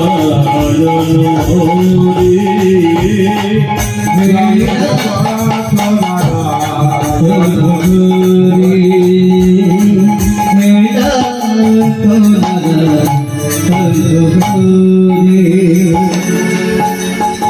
নারদ চলেছেন দ্বারকায়, মনের আনন্দে ভগবানের গুণমহিমা কীর্তন করছেন আর দ্বারকায় যাচ্ছেন।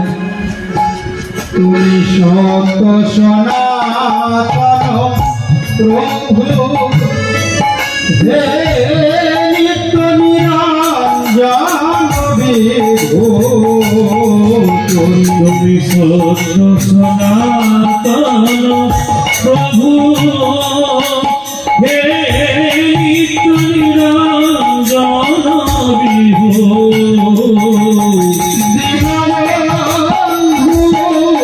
দুঃখহারি দীনবন্ধু দুঃখহারি হে নাথ নারায়ণ হরি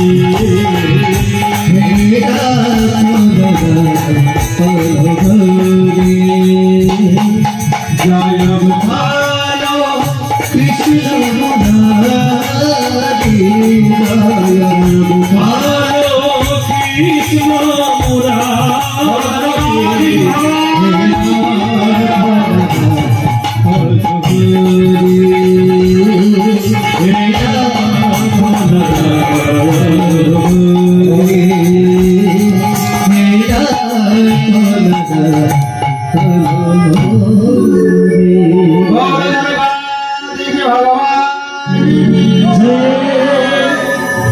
নারদ গান গাইতে গাইতে দ্বারকায় উপস্থিত হলেন। হঠাৎ দ্বারকাধীশ কৃষ্ণ দেখেন কি নারদ এসেছেন। তাড়াতাড়ি করে নারদকে পাদ্য দিয়ে সেবা করলেন। কেন? ভগবান তো গৃহস্থ, গৃহস্থের গৃহে যদি কোনো ত্যাগী মহাত্মা মহাপুরুষ সাধুর আগমন হয়, গৃহস্থের প্রথম কর্তব্য হচ্ছে তাকে চরণ ধৌত করে দেওয়া, পাদ্য দিয়ে সেবা করা। গৃহস্থ যদি 3 বর্ণের সেবা না করে তাহলে সে উদ্ধার হতে পারবে না। খুব মন দিয়ে শোনো, গৃহস্থ কি করেছে? একটা ভুল করে ফেলেছে। এই একটা ভুল করার জন্য গৃহস্থের মাথার উপরে 3টি বোঝা চেপেছে। গৃহস্থ যে সসুখ বাসনা করেছে, একটু ইন্দ্রিয়ের সুখ লাভ করার ইচ্ছা করেছে, ওই জন্য তার মাথার উপরে 3টি বোঝা চেপেছে। 3টি বোঝা হচ্ছে ওই যে ব্রহ্মচারী, বানপ্রস্থী আর সন্ন্যাসী। এই 3টি আশ্রমকে পালন করার দায়িত্ব গৃহস্থ নিয়েছে। গৃহস্থকে গৃহে থেকে উদ্ধার হতে গেলে এই 3 বর্ণের সেবা করতে হবে। শাস্ত্র বলছেন এই ক্ষণিক সুখের আশায় গৃহস্থের মাথার উপরে বোঝা চেপে গেছে। গৃহস্থ গৃহে থেকে যদি এই ব্রহ্মচারী, বানপ্রস্থী আর সন্ন্যাসীর সেবা না করে গৃহস্থ উদ্ধার হতে পারবে না। সন্ন্যাসীকে কাউরি সেবা করতে হবে না, বানপ্রস্থীকে কাউরি সেবা করতে হবে না, ব্রহ্মচারীকে সেবা করতে হবে না, তারা ভগবানের চিন্তা করে উদ্ধার হয়ে যাবে। কিন্তু গৃহস্থকে ওই 3 বর্ণের আশ্রমের সেবা করতে হবে, না হলে গৃহস্থ উদ্ধার হতে পারে। তাই মহাপ্রভু কলিযুগে গৃহস্থকে উদ্ধার করার জন্য তিনি উপদেশ করেছেন, প্রভু কহে বৈষ্ণব সেবা নাম সংকীর্তন দুই করো শীঘ্র পাবে শ্রীকৃষ্ণ চরণ। ওই জন্য গৃহস্থ মাত্রই ভক্ত সেবা বৈষ্ণব সেবা করতেই হবে। এই ভক্ত সেবা বৈষ্ণব সেবা ছাড়া গৃহস্থ মায়ার কারাগার সংসার থেকে উদ্ধার হতে পারবে না। প্রেম সে বলো। তাই ভগবান বলেছেন, মদভক্ত পূজাধিকা সর্বভূতেষু মন্মতি। আমার সেবার থেকেও আমার ভক্ত সেবা বড়। ভক্ত সেবা না করলে গৃহস্থ কিন্তু পাঁকে পড়ে যাবে, এই সংসার কূপ থেকে উদ্ধার হতে পারবে না। তাই ভগবান গৃহস্থ লীলাতে দেবশীপাদকে দর্শন করা মাত্রই দ্বারকায় চরণ ধৌত করে দিলেন। খুব মন দিয়ে কিন্তু শুনবে, এগুলি শ্রীমদ্ ভাগবতের একদম সার কথা। এই শেষের দিনে ভগবান বিভিন্ন চরিত্রের মাধ্যমে জীবকে শিক্ষা দিয়েছেন।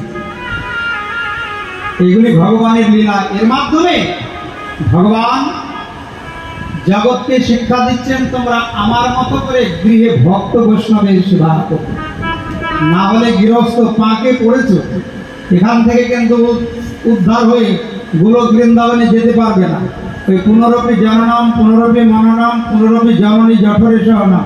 তোমার মনটা তো চারিদিকে ছড়িয়ে পড়েছে, স্ত্রীর প্রতি, সন্তানের প্রতি, বৌমার প্রতি, নাতি নাতনির প্রতি, আত্মীয় স্বজনের প্রতি।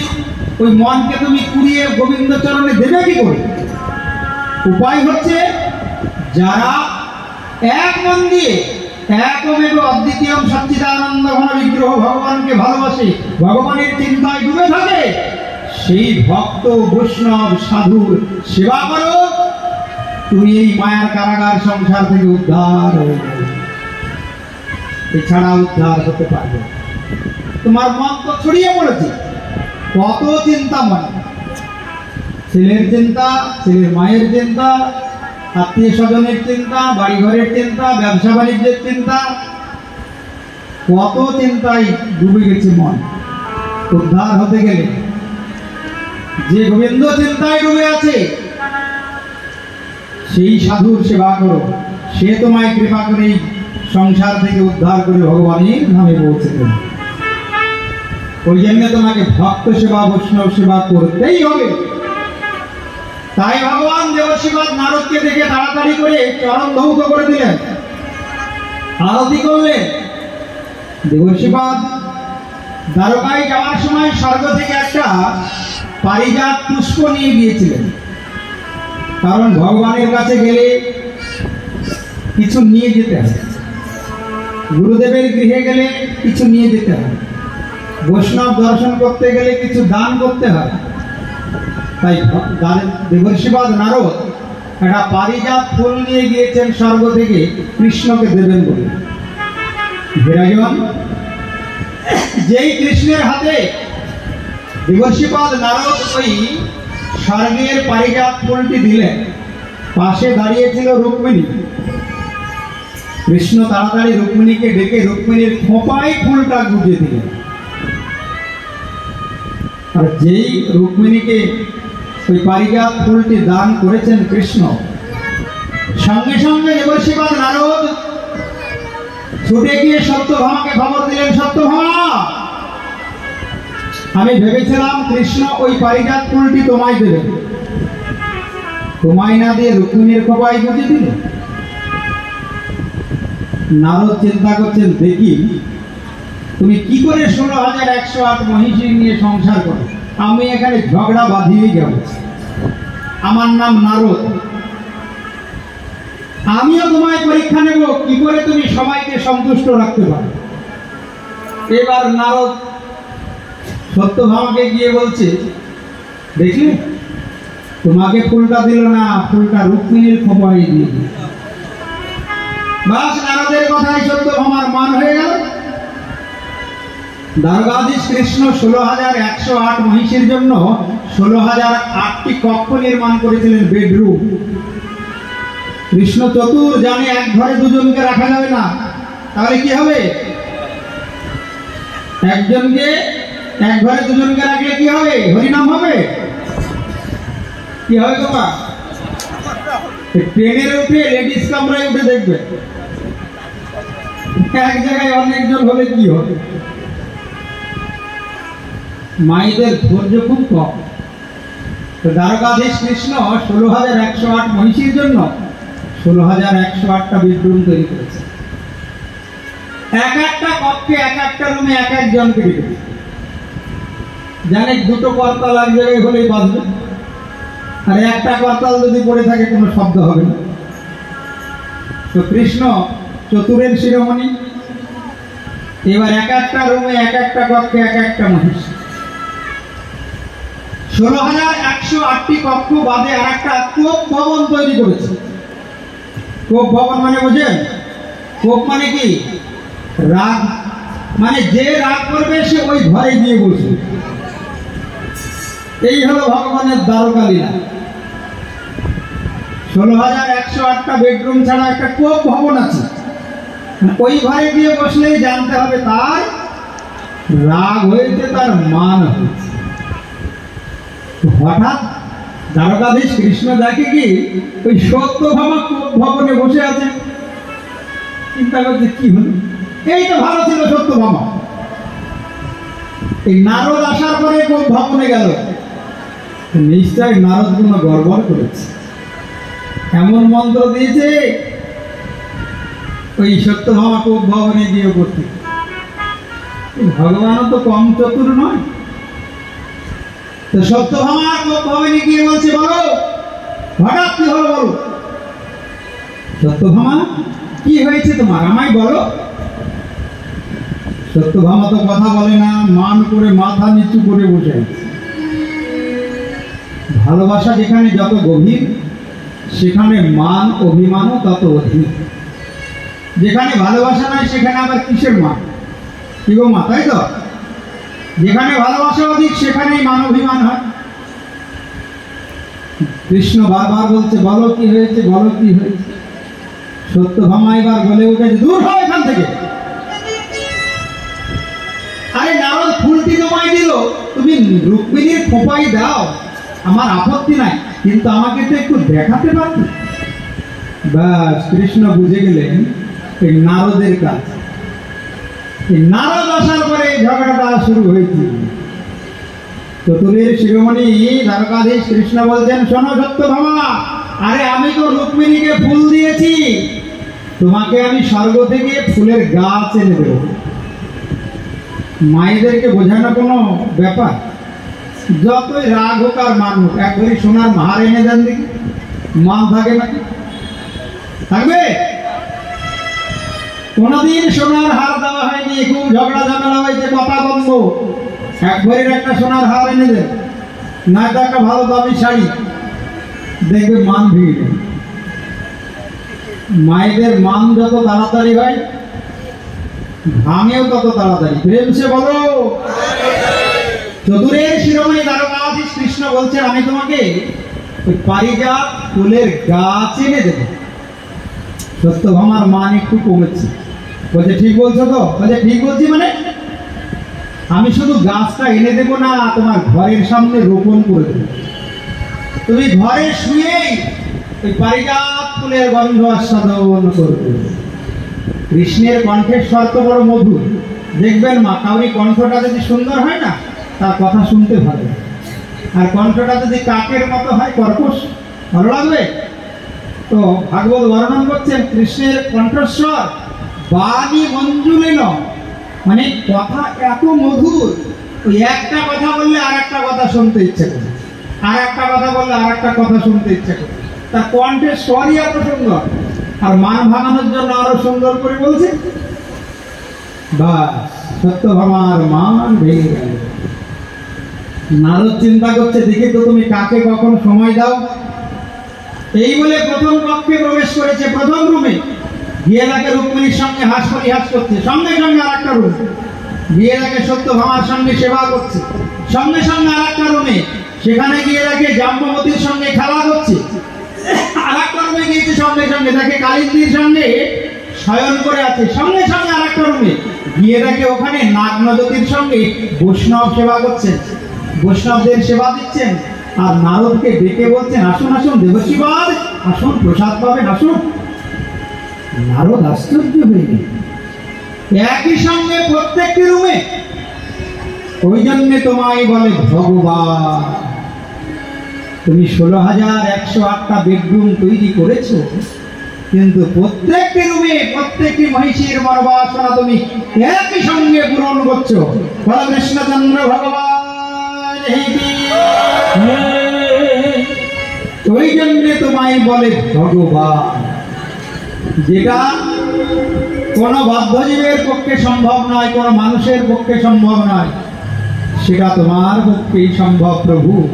ওই জন্যে তোমার চরণে প্রণাম। কৃষ্ণায় বাসুদেবায় হরয়ে পরমাত মনে প্রণত ক্লেশনাশায় গোবিন্দায় নমো নমো। প্রভু তোমার চরণে প্রণাম।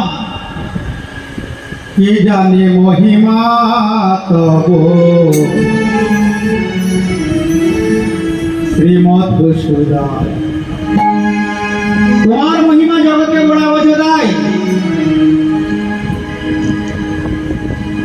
কে জানে মহিমা তব শ্রীমধুসূদন। বলো কে জানে মহিমা তব তুমি হরি হয়ে বলছো হরি, তুমি হরি হয়ে বলছো হরি, হরি হয়ে বলছো হরি, হরি হয়ে বলছো হরি। সে আবার কেমন শ্রীমধুসূদন। জানে মহিমা তব শ্রীমধুসূদন। বলো কে জানে মহিমা তব শ্রীমধুসূদন। প্রভু তোমার মহিমা বোঝা বড় যায়। ভগবানের মহিমা বোঝা যাবে? সত্য যুগে শ্রী হরি হয়ে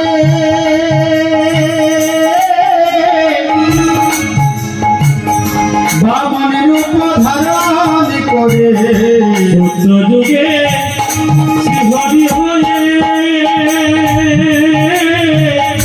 বাবার রূপ ধারণ করে বলির ছলনা করে, বলির ছলনা বলি ছলনা করে তুমি দিলে শ্রীচরণ।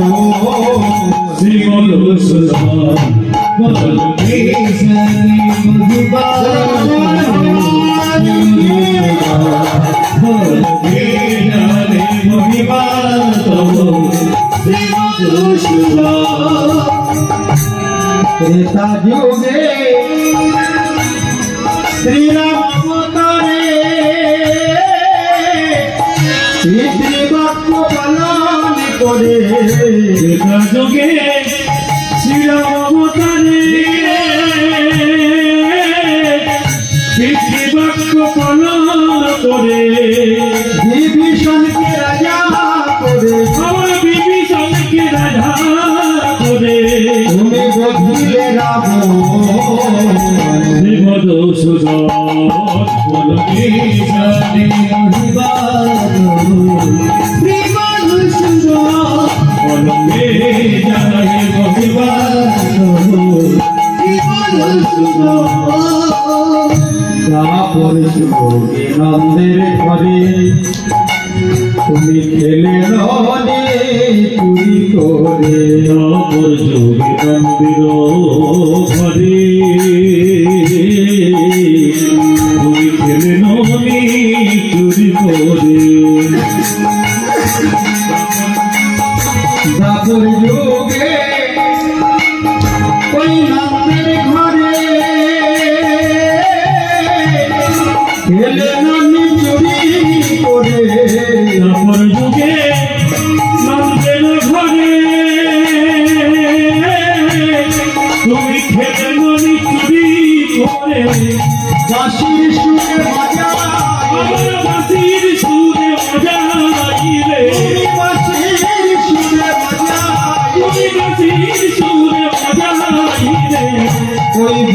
গোপীর শ্রী মধুসূদন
কলিযুগে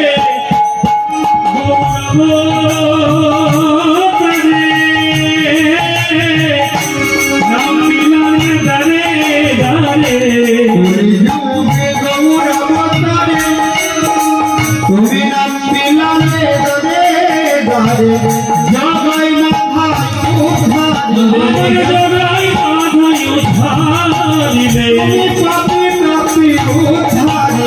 পাপি উদ্ধারিলে দিয়া প্রেম শ্রী মধুসূদন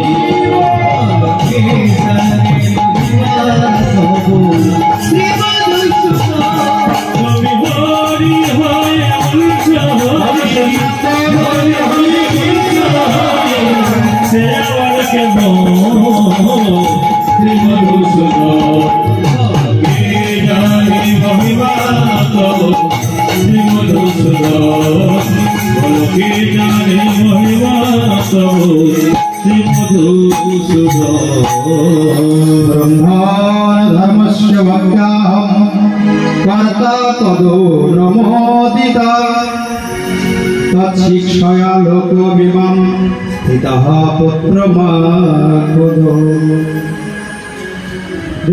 नारद गान गाइते गाइते भगवाনের महिमा कीर्तन करते करते দ্বারকা থেকে ফিরে গেলেন।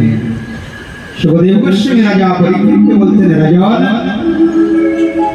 ভগবান চিন্তা করলেন আমাকে তো লীলা সাঙ্গ করতে হবে, দ্বারকা লীলাই আমার শেষ লীলা, কিন্তু এখনো তো জরাসন্ধ জীবিত আছে।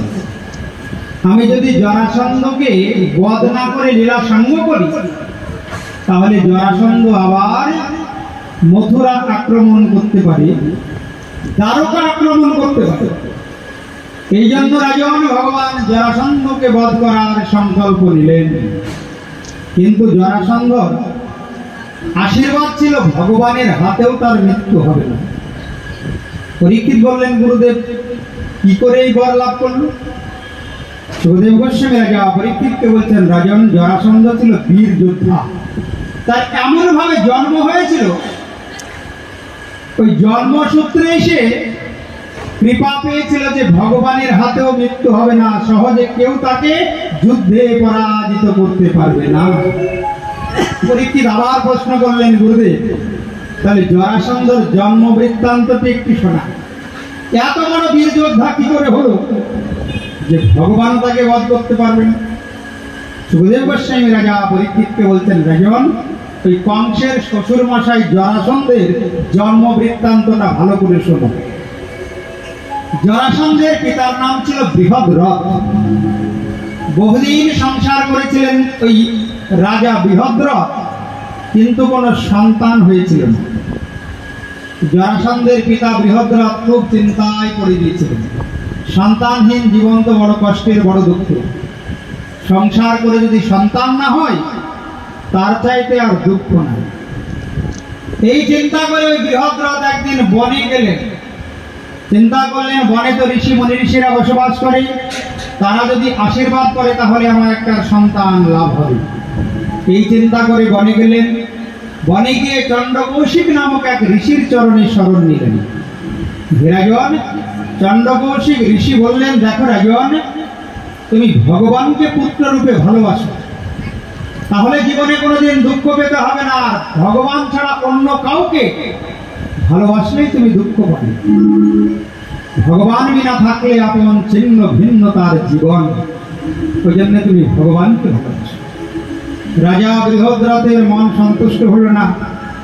বৃহদ্রথ চন্দ্রকৌশিক ঋষির সামনেই ক্রন্দন করা শুরু করলেন, হে ঋষি ভাই, আপনি কৃপা করুন, আমার যেন একটা সন্তান লাগে।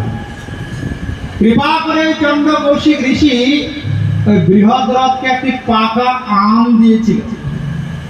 আম দিয়ে বললেন, যাও রাজা বৃহদ্রথ, এই আমটি নিয়ে গিয়ে তোমার পত্নীকে খাওয়াবে, তাহলে তোমার পত্নীর গর্ভে একটা সন্তান লাগবে। এখন রাজা বৃহদ্রথের তো একাধিক পত্নী। চিন্তা করলেন, যাওয়ার সময় আমি অন্তত দুজন রানীকে মা হওয়ার ব্যবস্থা করে দেব, দুজন রানী মা হবে। এই চিন্তা করে বাড়ি গিয়ে পাকা আমটিকে দ্বিখণ্ডিত করলেন। দ্বিখণ্ডিত করে দুই রানীকে খাইয়েছেন। দুই রানীর গর্ভ থেকে কিছুদিন পর অর্ধেক অর্ধেক শিশুর জন্ম হলো। একটা হাত, একটা চোখ, একটা কান, একটা পা, অর্ধেক শিশুর জন্ম। ওই যে আমটাকে অর্ধেক করেছে, দুই ভাগ করেছে। বৃহদ্রথ চিন্তা করলেন, হায় হায়, আমি কি সর্বনাশ করলাম, আর এই অর্ধেক শিশু দিয়ে আমি কি করব? এই চিন্তা করে রাজা বৃহদ্রথ ওই শিশুর দুটি অর্ধেক দেহ নিয়ে গিয়ে বনের মাঝে ফেলে দিয়ে চলে এলেন। ওই বনে বাস করত জরা নামে এক রাক্ষসী। রাজন, ওই জরা নামক রাক্ষসী একদিন গভীর রজনীতে ছোট্ট শিশুর কান্নার ধ্বনি শুনতে দিল। হঠাৎ ছোট্ট সদ্যজাত শিশু যেমন ক্রন্দন করে, ওই শিশুর কান্নার ধ্বনি শুনতে দিল। জরা রাক্ষসী চিন্তা করছে, কে কাঁদে? এত গভীর রজনীতে সদ্য শিশুর কান্না কোথা থেকে ভেসে আসে? ছুটে দিয়ে দেখে কি সত্যি অর্ধেক অর্ধেক দুই শিশু কান্না করছে। ওই জরা রাক্ষসী দুটি শিশুর অর্ধেক দেহ একসঙ্গে সংযোজন করে দিলেন। রাজন একসঙ্গে সংযোজন করতে যুক্ত করতেই একটা সুন্দর মানব শিশু তৈরি হয়ে গেল। যারা চিন্তা করলেন, আমাদের দেশের রাজা বৃহদ্রথ অপুত্র, তার মানে বড় দুঃখ, বড় কষ্ট। এই শিশুটিকে আমি রাজা বৃহদ্রথকেই দান করব। একদিন গভীর রাত্রে ওই জরা রাক্ষসী শিশুটিকে নিয়ে গিয়ে রাজা বৃহদ্রথকে দান করলেন। রাজন, আপনি তো নিঃসন্তান, আপনার তো কোনো পুত্র সন্তান নেই, এই নেন, আপনাকে এই পুত্রটি দান করলাম, কিন্তু একটা কথা রাজন, গোপনে রাখতে হবে। আমি আশীর্বাদ করে গেলাম, এই শিশুকে কেউ হত্যা করতে পারবে না কোনোদিন। এই এত বড় বলবান হবে, স্বয়ং ভগবানও তাকে বধ করতে পারবে না, হত্যা করতে পারবে না। তার একটা মাত্র উপায়ে মৃত্যু হবে, যদি কেউ কোনোদিন দুটো পা ধরে তাকে দুই দিকে দ্বিখণ্ডিত করে দেয়, বিভক্ত করে দেয়, তবে তার মৃত্যু হবে, না হলে তার কোনোদিন মৃত্যু হবে না। কিন্তু রাজন, এই কথাটা আপনি কিন্তু কাউকে বলবেন না, আপনি জানাবেন না কাউকে। জানালে আপনার ওই শিশুর মৃত্যু হয়ে যাবে। আর যদি না জানান, গোপন রাখতে পারেন, পৃথিবীতে এমন কোন শক্তি নাই, এমনকি ভগবানের হাতেও তার মৃত্যু হবে। জরা রাক্ষসী চলে গেল। দেখতে দেখতে জরাসন্ধ বড় হয়ে গেল। জরাসন্ধের দেহে 10,000 হাতির সমান বল এসে উপস্থিত হল।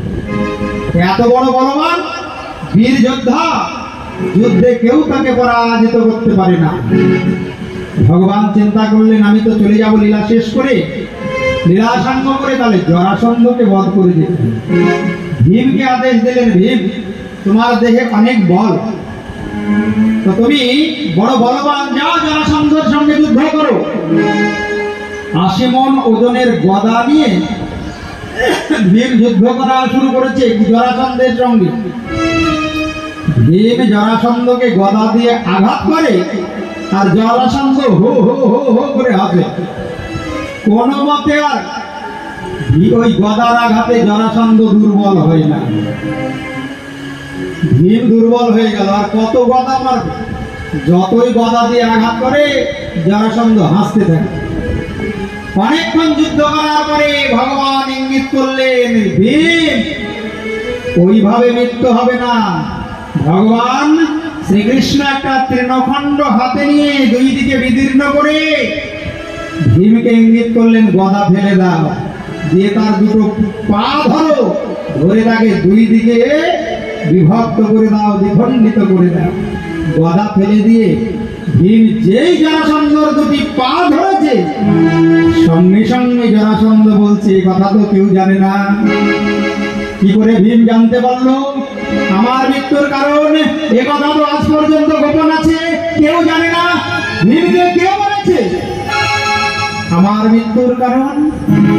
সঙ্গে সঙ্গে দূর থেকে কৃষ্ণ হাসছে আর বলছেন, জরাসন্ধ এই জগতের সব কথা আমি জানি, যতই গোপন কথা হোক আমার অজানা কিছু নাই।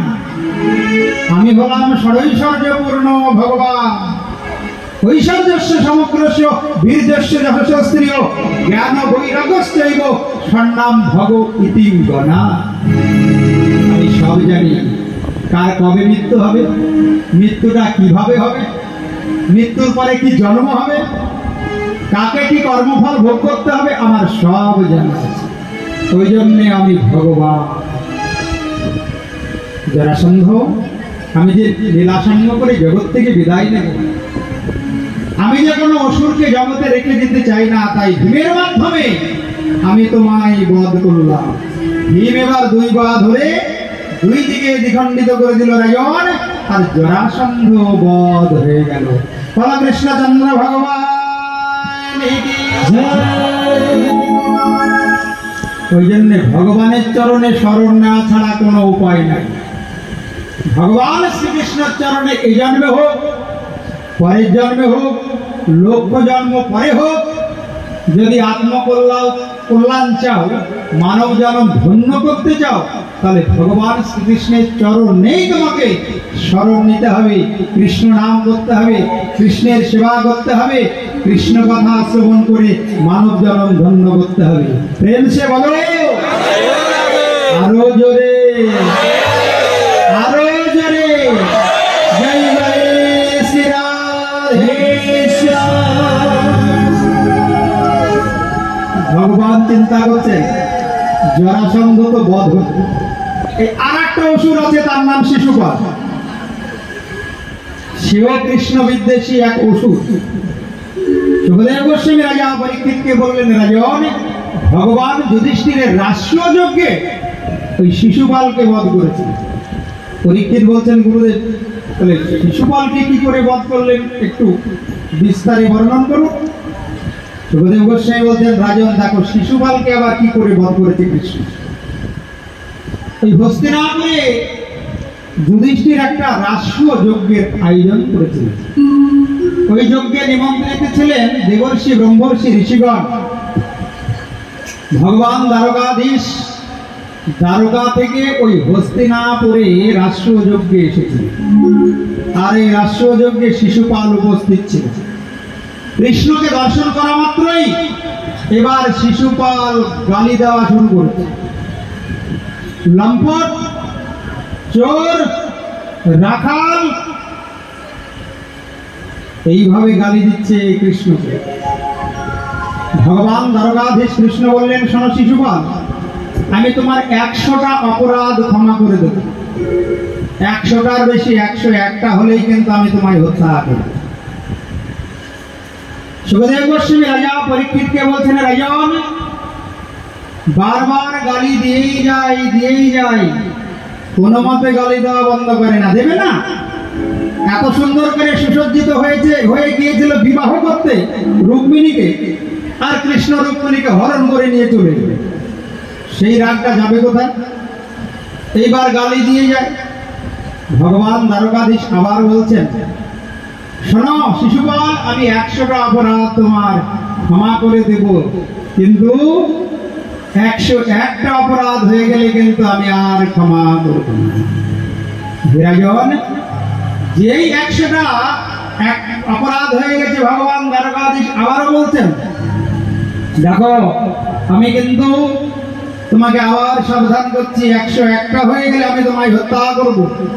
শিশুপাল যে 101টা অপরাধ করে বসলেন, সঙ্গে সঙ্গে ভগবান দ্বারকাধীশ পুরোধার সুদর্শন চক্র দ্বারা শিশুপালের মস্তক ছেদন করলেন।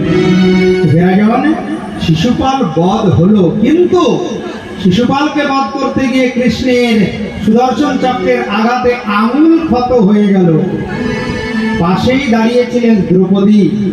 তাড়াতাড়ি করে দ্রৌপদী নতুন বস্ত্র ছিঁড়ে কৃষ্ণের ক্ষত আঙুল বেঁধে দিলেন। ভগবান বললেন, দ্রৌপদী, তুমি আমাকে এক টুকরো বস্ত্র দান করলে, যদি কোনোদিন তোমার জীবনে দুঃখ আসে, বিপদ আসে, সেদিন আমি তোমাকে বিপদ থেকে রক্ষা করব। তাই তো যেদিন দুঃশাসন বস্ত্র আকর্ষণ করছে দ্রৌপদীর, দ্রৌপদী যখন দুবাহু তুলে ডাকলেন, হে বিপদ ভঞ্জন মধুসূদন, তুমি আমাকে বিপদ থেকে রক্ষা করো। সঙ্গে সঙ্গে ভগবান কৃষ্ণের সেই দিনের কথা মনে পড়লো, দ্রৌপদী না একদিন আমায় এক টুকরো বস্ত্র দান করেছে। ভগবান সঙ্গে সঙ্গে দ্রৌপদীকে রক্ষা করার জন্য নিজেই বস্ত্র হয়ে বস্ত্র দান করেছিলেন। তাই রাজন, ভগবানকে 1 আনা দিলে ভগবান 16 আনা ফিরিয়ে দেন। ভগবানের সেবায়, ভক্ত সেবায় দান করলে কোনোদিন কমে না। তুমি 1 আনা দান করবে তো ভগবান তোমাকে 16 আনা, 1000 আনা ফিরিয়ে দেবে। তাই জগতে যারা ভাগ্যবান, ভাগ্যবতী, বুদ্ধিমান, বুদ্ধিমতী, তারাই ভগবানের সেবায়, ভক্ত সেবায় দান করে। এই যে কালিদাস সরকার মহাশয় এত সুন্দর ভগবান শ্রীকৃষ্ণের কি অপ্রাকৃত লীলা। ওই রাষ্ট্রীয় যজ্ঞে একজন এক একটা দায়িত্বে ছিলেন। হস্তিনাপুরে যুধিষ্ঠিরের রাষ্ট্রীয় যজ্ঞে পাকশালার দায়িত্বে ছিলেন ভীমসেন, কোষাধ্যক্ষ ছিলেন দুর্যোধন, জনগণের অভ্যর্থনায় ছিলেন সহদেব, দ্রব্য সংগ্রহে ছিলেন নকুল, সজ্জনগণের চন্দন লেপনাদি কার্যে ছিলেন অর্জুন, পরিবেশনে ছিলেন দ্রৌপদী, যথাযোগ্য দানে ছিলেন কর্ণ, আর কৃষ্ণ একটা সেবার দায়িত্ব নিয়েছিলেন। সেটা কি সেবা? খুব মন দিয়ে শোনো রাজন। অতিথিগণের পাদ প্রক্ষালনের সেবার দায়িত্বে ছিলেন। ওই রাষ্ট্রীয় যজ্ঞে যত অতিথি এসেছেন, কৃষ্ণ সবার চরণ ধৌত করে দিয়েছিলেন। ভগবান হয়েও জগৎকে শিক্ষা দিচ্ছেন, গৃহস্থ জীবনে যদি ভক্ত সেবা, অতিথি সেবা না করা যায়, তাহলে জনম কখনো ধন্য হয় না। তাই ভগবান নিজে অতিথিগণের, ভক্তগণের পাদ প্রক্ষালন করে, চরণ ধৌত করে দ্বারকাধীশ কৃষ্ণ জগৎকে শিক্ষা দিয়েছেন। রাজন, এইভাবে শাল্য উদ্ধার হলো। বলরাম তীর্থযাত্রায় গেলেন। একদিন দ্বারকাধীশ কৃষ্ণের গৃহে এলেন তার বাল্য শাখা বন্ধু সুদামা। যে সুদামার সঙ্গে